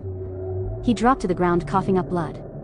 The artist would lift his head up, preparing the final blow before the leader blew a red substance in Msania's eyes. Blinded by the assault, the captain stands up, gripping hold of his blade. The captain walks over ready to stab the artist when one of the men fighting Briar would come tumbling down on top of him, knocking him to the ground. Msania managed to rub the substance out of his eyes, and yet he still couldn't see. Taking off his masks, he wraps it around his eyes to hide them from their temporary sensitivity to light. "Get off of me, you sack of shit," he said to his goon. Back on his feet now, he pulls the man off of him as he eyes Msania with gritted teeth. Now. Where was I? The captain lunges at the artist, but Msanii, without even the need to see, counters him, smacking the blade away with his left hand so it goes in the air. After that he does a swiping strike with his fingertips across the man's scar on his face, reopening the wound. He then, while spinning backwards from his attacker, catches the blade as it fell to the ground and plunges the weapon into the man's open wound as he screams in agonizing pain. Msanii, once the man was down, patted him for some eye drops for the substance he'd just blinded him with. His suspicions were right. Dropping a few droplets into his eyes, and soon enough his vision returned. Snarling mad, he stared at the man beneath his feet. Spitting on his corpse, he makes his way back upstairs. By now, Briar was down to one guy, and they were rolling around in the fluid, in a brawl fest. Punching each other over and over before the guy got the better of Briar. Tackling the big boy to the ground, he'd start to pummel his face in. Punch after punch, knocking Briar further into that inevitable dark. That is, until Msanii grabbed the goon by the back of his throat and then slashed his fingertips across the back of his head, killing him. Good job, big guy, Msanii says, helping him to his feet. Briar was an even bloodier mess than the night before. He even had a few stabs and slash wounds this time. You should see the other guy. Guys, he said, correcting himself as Msanii put his arm over his shoulder and helped carry the big oaf out. He didn't bother destroying the brothel. He knew those women and men needed work after all. Come on. I know someone in town who can patch you up, Msanii said as he carried him through the dark alleyways. I wonder if my father would be proud of me now. Or would he look at me in shame? Msanii said to Briar, who was half conscious at this point, dragging his feet just to keep up with the artist movement. He was indeed an artist. In pencil and combat. Briar would never question him in this. There is one more thing I have to do before the night's over. Come. Let's hurry. The Red Hand and his shields will hear of this soon, I'm sure. Hello all within Moon City. Just then, it was reported at around 6 a.m. this morning. The small village in the countryside known as Copperdin was placed on high alert when 3 known gang members in the area were killed and strung up on the light poles just outside of the Hillbagger family's home. The Hillbaggers were readying themselves for another wedding. It looks as though they'll be hiring for cleaners instead. The Lunar Shield and the Red Hand are hard at work with their investigation. If you know of any clues, notify the following authorities. The newswoman continued to talk while Briar sat there wincing while he was being stitched back up. His eyes half-lidded, he'd been exhausted. Hold still, Batty said, stitching in his slice wounds and the like. Briar winced under every long stitch, the string and metal sliding through his flesh. He grits his teeth to stop himself from screaming. This room was crude, but someone with a more elegant taste was clearly living here. Dim lights about, it gave the room a yellow hue. Rusted pipes that stretched through the walls, clothes hanging on said pipe with hangers. Hundreds of outfits, more than Briar had seen his whole life. Strange TV-like devices that constantly filtered out code and numbers. Numerous doctoring utensils were scattered about. However, the ones she seemed to favor were close by on a silver tray. To top it off, bloody rags resting in a bucket full of water not too far from Briar. The smell of copper was maddening. But the entire room outside of the bucket smelled of medicine and perfume, a nauseating combo. Just then, Msanii walks back through the doors. His hands were stuffed in his pockets. A black overcoat with the collar up hid a majority of his face, but he came in with a coolness to him. The artist moved with a finesse that he didn't show prior. That you're doing? You weren't gone long. Batty groaned out, sitting up after stitching up Briar's chest. Did you enjoy my new piece? Haha, that's not funny, Msanii. Killing is not art. Why can't it be? Everything we do is art, if you do so with art in mind. Art is all about perspective. Take these crude little gadgets you make. Crude. Picking up a strange bauble, he continues. Take this, useful items on the field for you, you make them, with your heart and soul, this is your art. To me? Useless junk. He says, tossing it over his shoulder. You see? She rolled her eyes at him, stitching up the last of Briar, shaking her head with a breathy laugh before he speaks again.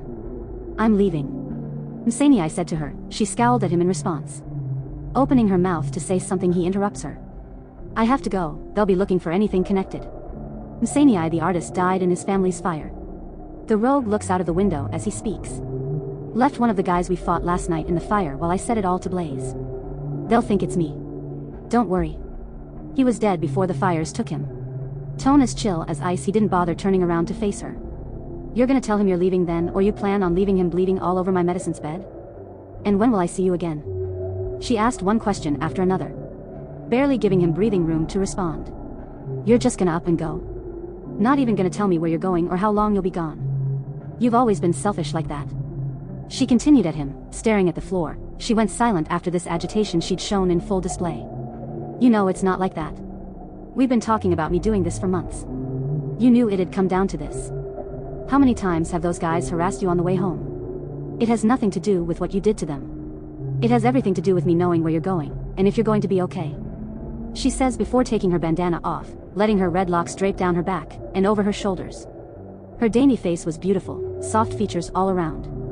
Her chin was perfectly placed with big moon-shaped eyes. Her skin was tanned, due to being out in the sun all the time.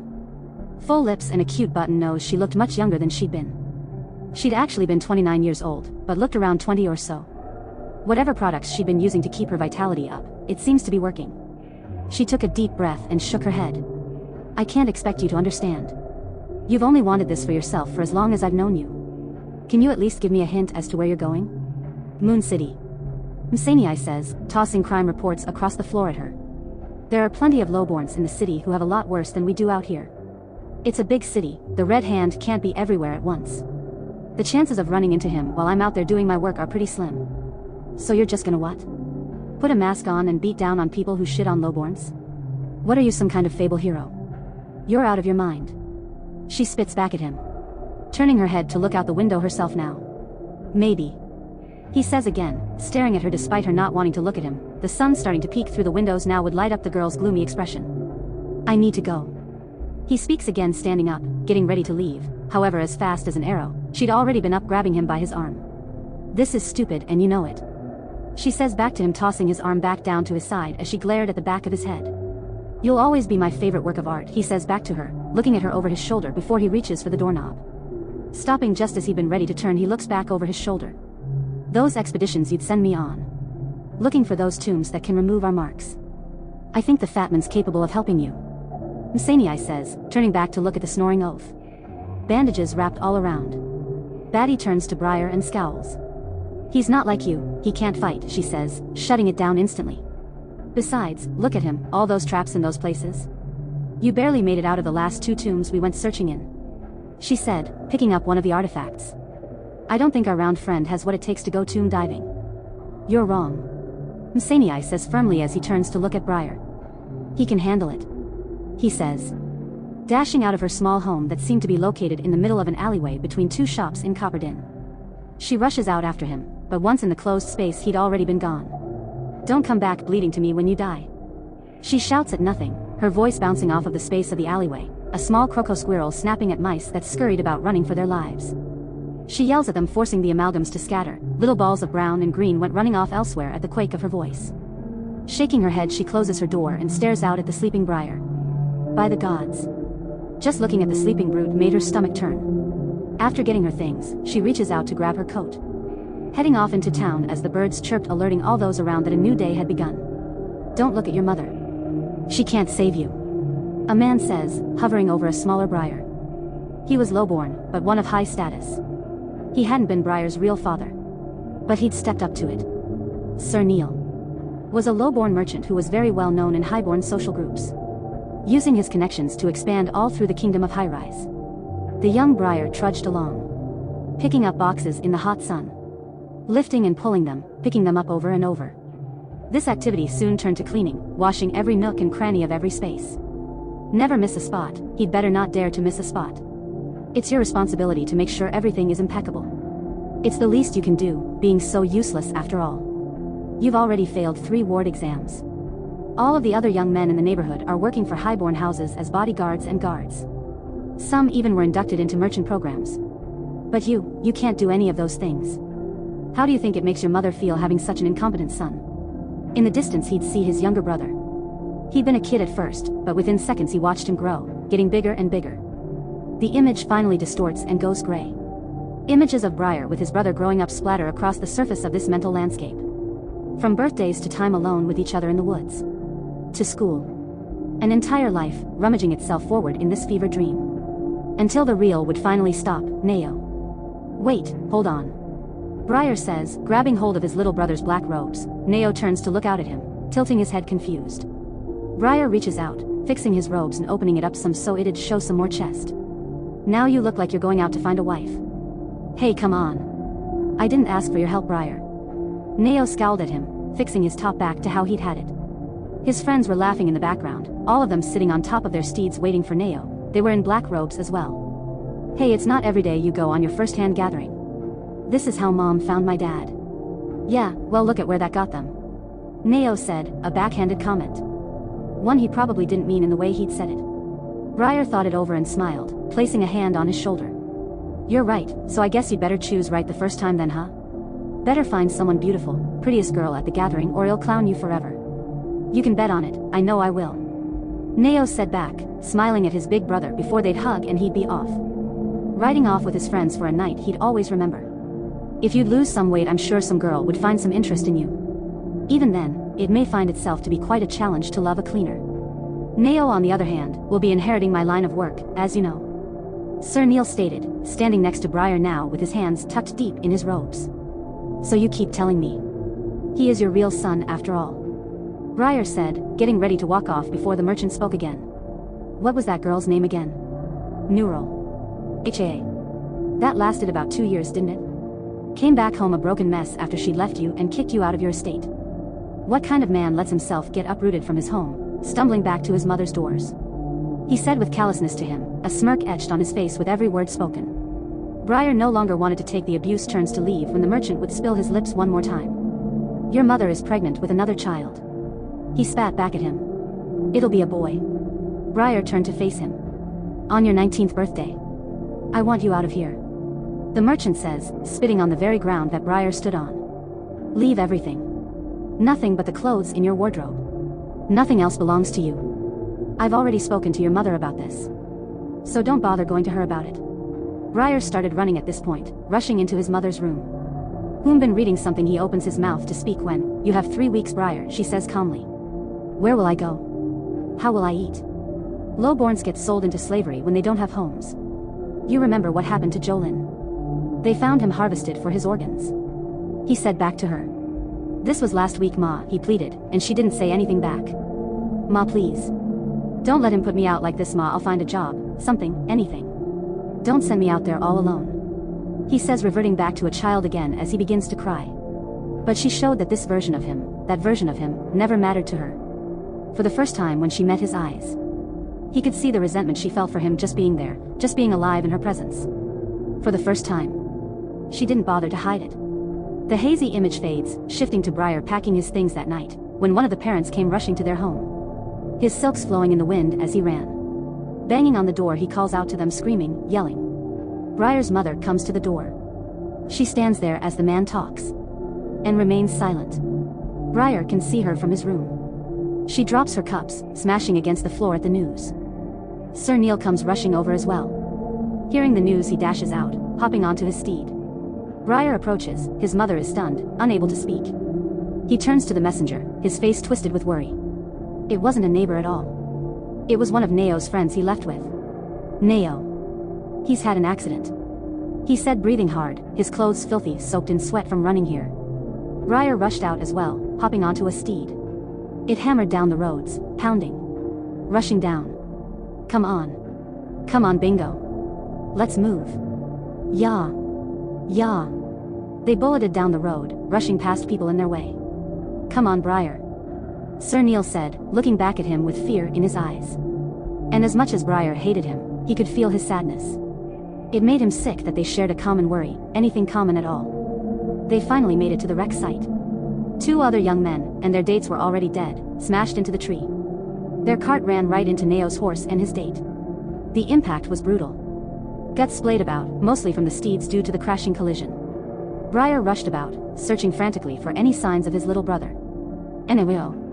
Enewio. He shouted, looking around the wreckage until he'd find him. Gods, no, no. Neo. Neo. He'd found his brother, holding on to his date. She was beautiful, she'd already died, but by the gods was she beautiful. Neo held her close to him, and it must have been the last thing he'd done. His eyes were bolted up, staring at the stars above their heads as he held the woman he'd thought he'd be with for the rest of his life in his arms. Briar dropped to his knees next to his little brother. Neil dropped down and tried endlessly to wake him. But nothing would occur. The lunar shields arrived, and began moving the bodies. Neo's was the last to move. Doctors would concur that Neo would live. But he wouldn't be the same ever again. He'd need to be taken care of for the rest of his life. Briar looked out at his brother from the medicine room. Head wrapped up like that, unable to move. And it shook him, it made him feel powerless. Like he could do nothing to save his brother. The very feeling of powerlessness shook the realm, making the image go fuzzy as it fast-forwarded a few months later. Briar tried feeding him a spoonful of food, and Neo ate it, chewing it up with a glee as he smiled. He'd say a few things here and there, somewhat coherent but not there. He'd never really be fully there again. He had these moments of clarity, ones that Briar liked to be around for. But it'd always break him when it did. It just reminded him how his brother had been trapped there. In that shell of a body, in that shell of himself. It wasn't fair. It should have been me. He thought. It should have been you. He heard Sir Neil say as he sat down next to his son. Don't think we don't know how you've been taking advantage of your brother's accident. Doesn't mean you'll be getting a chance to stay here longer. We've been nice enough to let you be here these last 6 months. You have a week. Whatever. Briar said back to him, feeding his brother still. The merchant slapped him across the face and left. Despite Briar's head jerking to the left, he kept his grip on the spoon. And continued to feed his brother. The image hazes again, a week later. He kisses Neo on the forehead, and his brother smiles at him. He smiles back. I love you, Neo. I always will. I'm moving away for a while. His brother looks at him confused before he smiles, and then says, I don't want you to, but I understand. Another one of those moments of mental clarity. Briar at that moment broke down, gripping hold of his brother who couldn't move as he cried into his chest like a baby. Pulling away from him, he stares out at him in the doorway one last time. And slips out into the darkness of the night with his bag tied to his back. Approaching the stables, he walks over to Bingo, patting the steed down. He smiles at it and feeds it before he takes it by the reins and begins guiding it out until. And where do you think you're taking that? A voice calls out to Briar and he already knew who it had belonged to. I thought I said to take nothing but your clothes. Sir Neil said as he stood with his hands clenched tightly by his side, his robes barely on him. The way he stood it was obvious he'd been drinking. He'd been drinking like this for months now. You worthless imbecile. You can't do a single thing right. You've been like this since you were a child. Always getting in the way between me and your mother. Between my family. My son is a vegetable now. And you think you're just gonna walk out of here with one of my steeds when he can never ride one again? Sir Neil said, taking out a blade. Gods, I hate you, and it should have been you. God, I'd give my own life for it to have been you, he says, foaming from the mouth. He'd been so angry. So devoured in his own self-loathing he was starting to not make any sense. Briar stood with his back turned to him. He hadn't said a word before he takes another step forward. I said don't walk out of here with that. By the gods, I will kill you if you take another step. He pointed the blade at Briar and shouted at him. He'd been disheveled, unkempt unlike his usual self. He'd been suffering from a deep depression since Neo's accident. Go. Tend to your son Neil. Briar said as he pulled the reins forward, walking out into the darkness of the night with Bingo. Sir Neil stood there, hands shaking before he dropped down to his knees watching Briar leave. Screaming I hate you, over and over. Making sure to get the last bits of his punching bag before he was gone. Saying it until Briar spilled over the cliff, completely out of view. The smooth melody of jazz humming from a strange music box could be heard, with the sound of harsh scribbling in the background. Briar's eyes stirred open to see none other than Batty hammering down an assortment of codes and messages that Briar didn't have the slightest idea as to what was up or down. What time is it? He murmurs, stumbling out of the medicine bed, sitting on his butt before shuffling onto his feet. The woman with her red locks tied back gave him a tired glare before she looked at her clock. A bit before noon. You're a few hours late for work. I've already had time to go to both of mine and you were still asleep when I came back. Shit. Briar says, stumbling, putting on his uniform that he'd noticed was rather patched up by none other than Batty. Thanks for this. He says to her as he puts it on and she rolls her eyes. It wasn't a favor, sit down. Batty said to him, leaning forward a bit before she took a piece of paper and tossed it over to his feet. Briar sat down, lifting the paper up and giving it a scan. What am I looking at right now? He says, flipping through the pages. Images of the human body, the soul, and mind etched across an assortment of papers. I've seen a few of these diagrams around the school. Briar says, pointing out one that talks about the soul. Me and Sani would go tomb diving, in search of something that could perhaps remove these marks from us for good. And unlock our ethos. She says back to him, a scowl on her face. What do you mean? What's our marks got to do with that? Look, I know it's not a common thing for you to do, but use your head for a second for me. Think about it real hard. What can highborns do that lowborns can't? Get hover cars off credit? No, you idiot. They can use ethos. They use it for their martial arts, thus giving them the power to do what? Use the gems. The gems that they use for almost everything. From martial combat, to extending their lives, though that second one is a theory. Still haven't quite figured out their whole immortal thing. Considering not every highborn is an immortal, anyways, I'm getting off task. Not everyone has the power to hear the whisper. But everyone has ethos. Except it's all locked behind this. She said, showing him her mark on her wrist. Imagine what we could do if we could find a way to return it. Even during the War of Blades, they didn't have the ability to use their ethos. Imagine if they had. She seems to get lost in what appears to be her passion. That sounds great, but what's that have to do with me? Briar said, rolling his aching shoulder. A lot if you shut up and listen. Lowborns, that's you, and highborns, that's your friend Shaun, are different. One's rich and powerful, one's poor, fat and powerless. Are you following me? Haha, very funny, yes I get it. Okay, good, very good. Now that you're following, both classes are separated quite literally in a construct of power. If both sides have access to the power, then everyone becomes powerless. Do you understand me? What Msanii and I planned to do was to change the world. That last part has her go melancholy. Her eyes closing shut, she recollects before continuing to speak through gritted teeth. That is until he decided that he wanted to play dress up, and go fight for the downtrodden and all that. She said, looking at herself in the mirror, a scowl plastered across her face. Look, this next tomb belongs to the Show family, got it? Show? As in Lady Show? I know her. I know you know her. I need you to get her family's key from her. Msanii and I skipped over this one, mostly because we knew we'd never have access to getting our hands on that key with Grandmaster Song and his goons around. But you already work there, they know you. It'd be way easier for you to do it. She said, pulling out some kind of device. It folds open. Letters all across it. She begins to punch in an assortment of numbers and data while she talks. Msanii mentioned pulling you into work once or twice. But I always turned him down. After all, you're just a custodian. Well, Msanii was just an artist and I watched him cut a guy's head open with his bare hands. Oh, so you're saying you will steal the key from me, great. I knew you would. Wait, what? Briar says, moving towards her, but only stops once she starts speaking again. Look, I saved your life, you have to do this.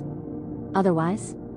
I send this detailed report on how you're the culprit of the Iron Raider killing strung out in front of Hillbagger Manor. She turns her computer around to show Briar's face and the report next to it. It had the private message linked to Grandmaster Song in the red hand, and she'd hover the cursor over send. Just a click of a button and Msanii will be free as a bird. Forgot to mention his little body swapping trick didn't work. Red hands looking all over for so. I don't know how long he thinks he's gonna keep up his little hero game. She says, rolling her eyes. She had him. Briar looked at her with a scowl, unable to form the appropriate words to get him out of this mess. He watches her from a distance. Before his eyes would drop, staring out at the floor, he sighs. Who are you? She smiles at him, turning the computer back around. Checkmate. I don't have much of a choice. Do I? The oaf says, turning to the side, facing the door. No, not really, no you don't. She says back to him, kicking him out soon after. Have it here by midnight tonight. She says to him from behind the door. Making it back to the school. His mind races 1,000 miles a minute. How will he obtain the key? Where is she keeping it? He rushes in the boiler room to see none other than Donner tapping his watch at him. I know, he says as he runs past them, snatching his dust mop from him, running as hard as he could before he'd slide down a flight of stairs across the railing. Lady Show, I'm here. He comes bursting into one of the classes and the children all burst out into a praise at the sight of Briar. He skipped a few classes, going straight to her today. Lady Show didn't seem to mind, however. Despite being a highborn as well, she carried a kind energy around her. Watching Briar enter with a smile on her face, the children immediately drop their stances to show him their new drawings, or something along those lines. Briar is bombarded with their kindness. It almost makes him forget about the past few days of utter shit he's had. Mr. Briar. Mr. Briar. Can we do the dust slide? One of the gap-toothed girls said, jumping up and down in praise before the rest soon joined in on her bombardment. Okay, huh. One at a time. He says, trying to calm the horde. They'd each sit on the mop while he ran as fast as he could across the smooth floors, scooting them across. They'd all go into a giggling fit as their little bodies tried desperately to stay on the dust mop. The master lets them go for recreational time. After each of them manages to get a turn, they rush to the playground. Playing tag, hide and seek, the works. Oh Briar, they thought you weren't going to show up. And your face? You look like you were trampled by a herd of amalgams. No offense, Julin. None taken. Julin says, another steady-hand disciple of the school. The helper for Lady Show smiles. She'd been a dog Her dog-like features still oddly enough carried a great deal of human qualities. Amalgams were always a mixed bag of people whose race spanned far and wide. Doing so over various species types that haven't all been discovered yet. Not all looked like her, or Donru. She'd been shapely, with a fighter's frame. She'd sported long wild blue hair that matched her fur color. Her sharp teeth were terrifying but enticing all the same. She wore a black silk martial art fit. The top only covers her chest. The shoulders were missing, so her arms were fully exposed, deep slips and turns of her muscles forming from just standing there. The fullness of her breast were secured under the dark silks, but would sadly move with each slight movement she'd make. The silk dress hugged her every frame, the color of her red belt sash resting around her neatly. And finally the bottoms were black leggings that showed every muscle and dip of her structure. The tails were the hardest to manage, seeming to rest on her butt, using the arch in her back as an anchor. A lot of humans in Moon City were jealous of the animalistic nature of the amalgams. They could be very pleasing on the eye, and even better in bed. Thus, the social negative stigma around them is only bolstered by an assortment of racially driven excuses people seem to be able to attach to her kind. It was hard not to be objectified. So they have to fight harder to be seen properly. Julin, also. Can you not instruct the students to channel their ethos using their emotions? We do not tread on barbaric notions such as anger. Teaching the students such things will only make them give into their dark ethos. Perhaps you'd like them to break free from the legislation of hands when they become adults as well. Become tyrants of their own accords? Nonsense, Master Show. I just wanted to instruct them on healthy ways of expressing their anger. Last week little Joseph challenged his father to a duel. His father's a war general, he didn't even bother to deny the request. He beat his own son into a coma. Had we taught Joseph how to better deal with his anger, perhaps he wouldn't have thought to challenge his father in an outburst. Don't be foolish. Joseph was a ticking time bomb regardless, he's no good. So his father trained him at home as well. Most students could do with the same training regimens if their parents gave a damn about them. He made him walk over spiked flooring every night. He told him it'd strengthen his core. Lady Show, he's 6. That's abuse. And what would you know about family dynamics? Were you not raised outside, or in a litter or something? Lady Show retorted back with venom. I'll go keep an eye on the students. Was all Julin would say. Briar would watch events like this happen all the time. They talked as if he wasn't standing right there. A lot of times it was a blessing. Sometimes when it went on for months and months, not one person saying hello, or acknowledging his existence, it made him feel like he wasn't even real. But right now, his heart was twisting for Julin. Great idea, Julin, make sure they don't get into those scorn ants again. The parents keep writing back reports to the Council of Hands every time that happens. And just to be clear, it's your fault every time. Now where were we? You were telling me about what happened to your face? Oh, a local gang in my neighborhood roughed me up. Briar says, dumping her trash into his cart spin. Pretty used to it now, don't worry about me. He laughs nervously. Moon City is full of gangs. Lowtown Dragons, Rising Phoenix, Silver Serpents, list goes on. Seems like the kids idolize them. They think the jewelry and flashy robes are cool. A lot of those gangs have made up their own strange styles on top of it. It's all brutality though. Lacks any real skill or finesse. And yet, the children still seem to be capsulated on it. Can you believe that? Highborn children wanting to fight like those whom are without any stature. Briar cocks a brow at her, and you know what? He was getting quite tired of hearing this type of shit over and over again. He keeps his cool once he clears his throat and nods. Before recently this type of talk was normal, it had almost been like background noise. But now? It sounded like fingernails to a chalkboard. Every single time he heard it. Listen to me prattle on and on. She says, sliding her dark hair behind her ear. She was a skinny woman with long black hair and blue skin, and 2 large green eyes.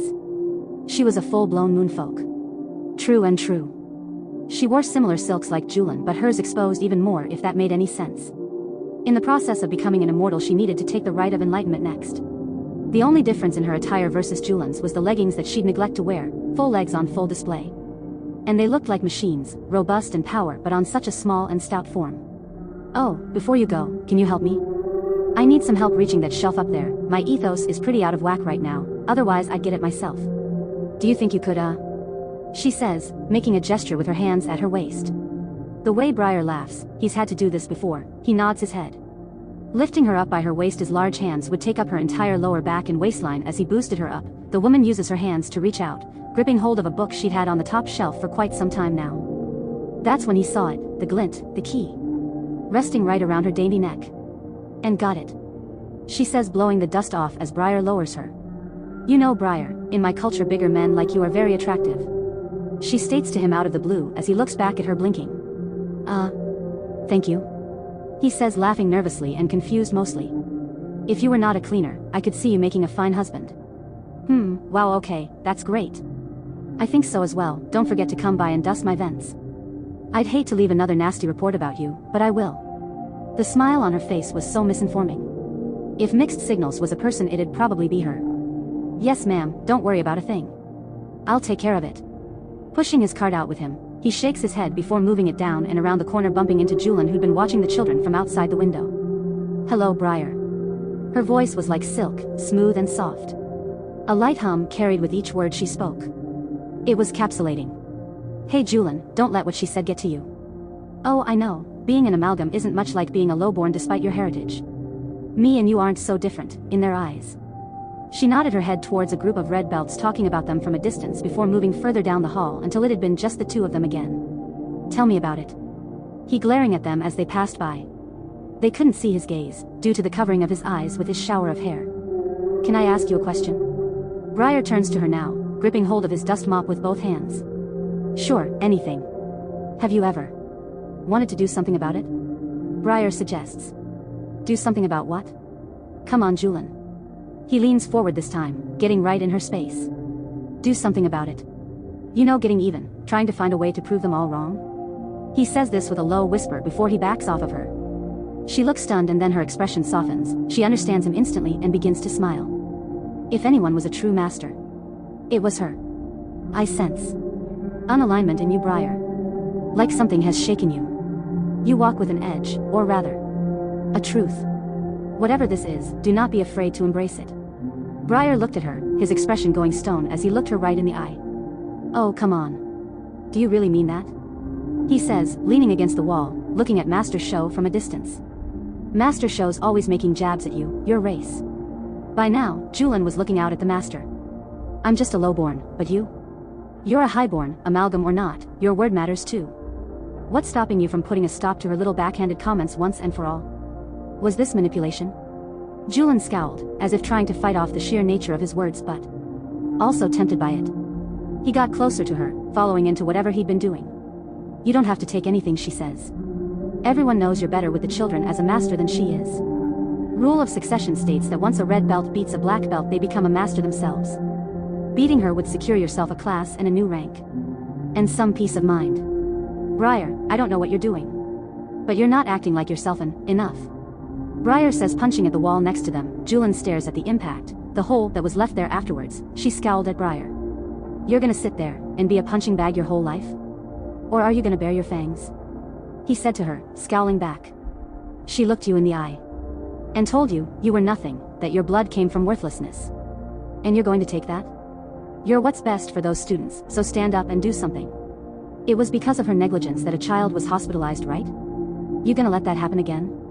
'Cause the next time it's on you. She snarled at him, sharp teeth snapping at his neck but just barely missing.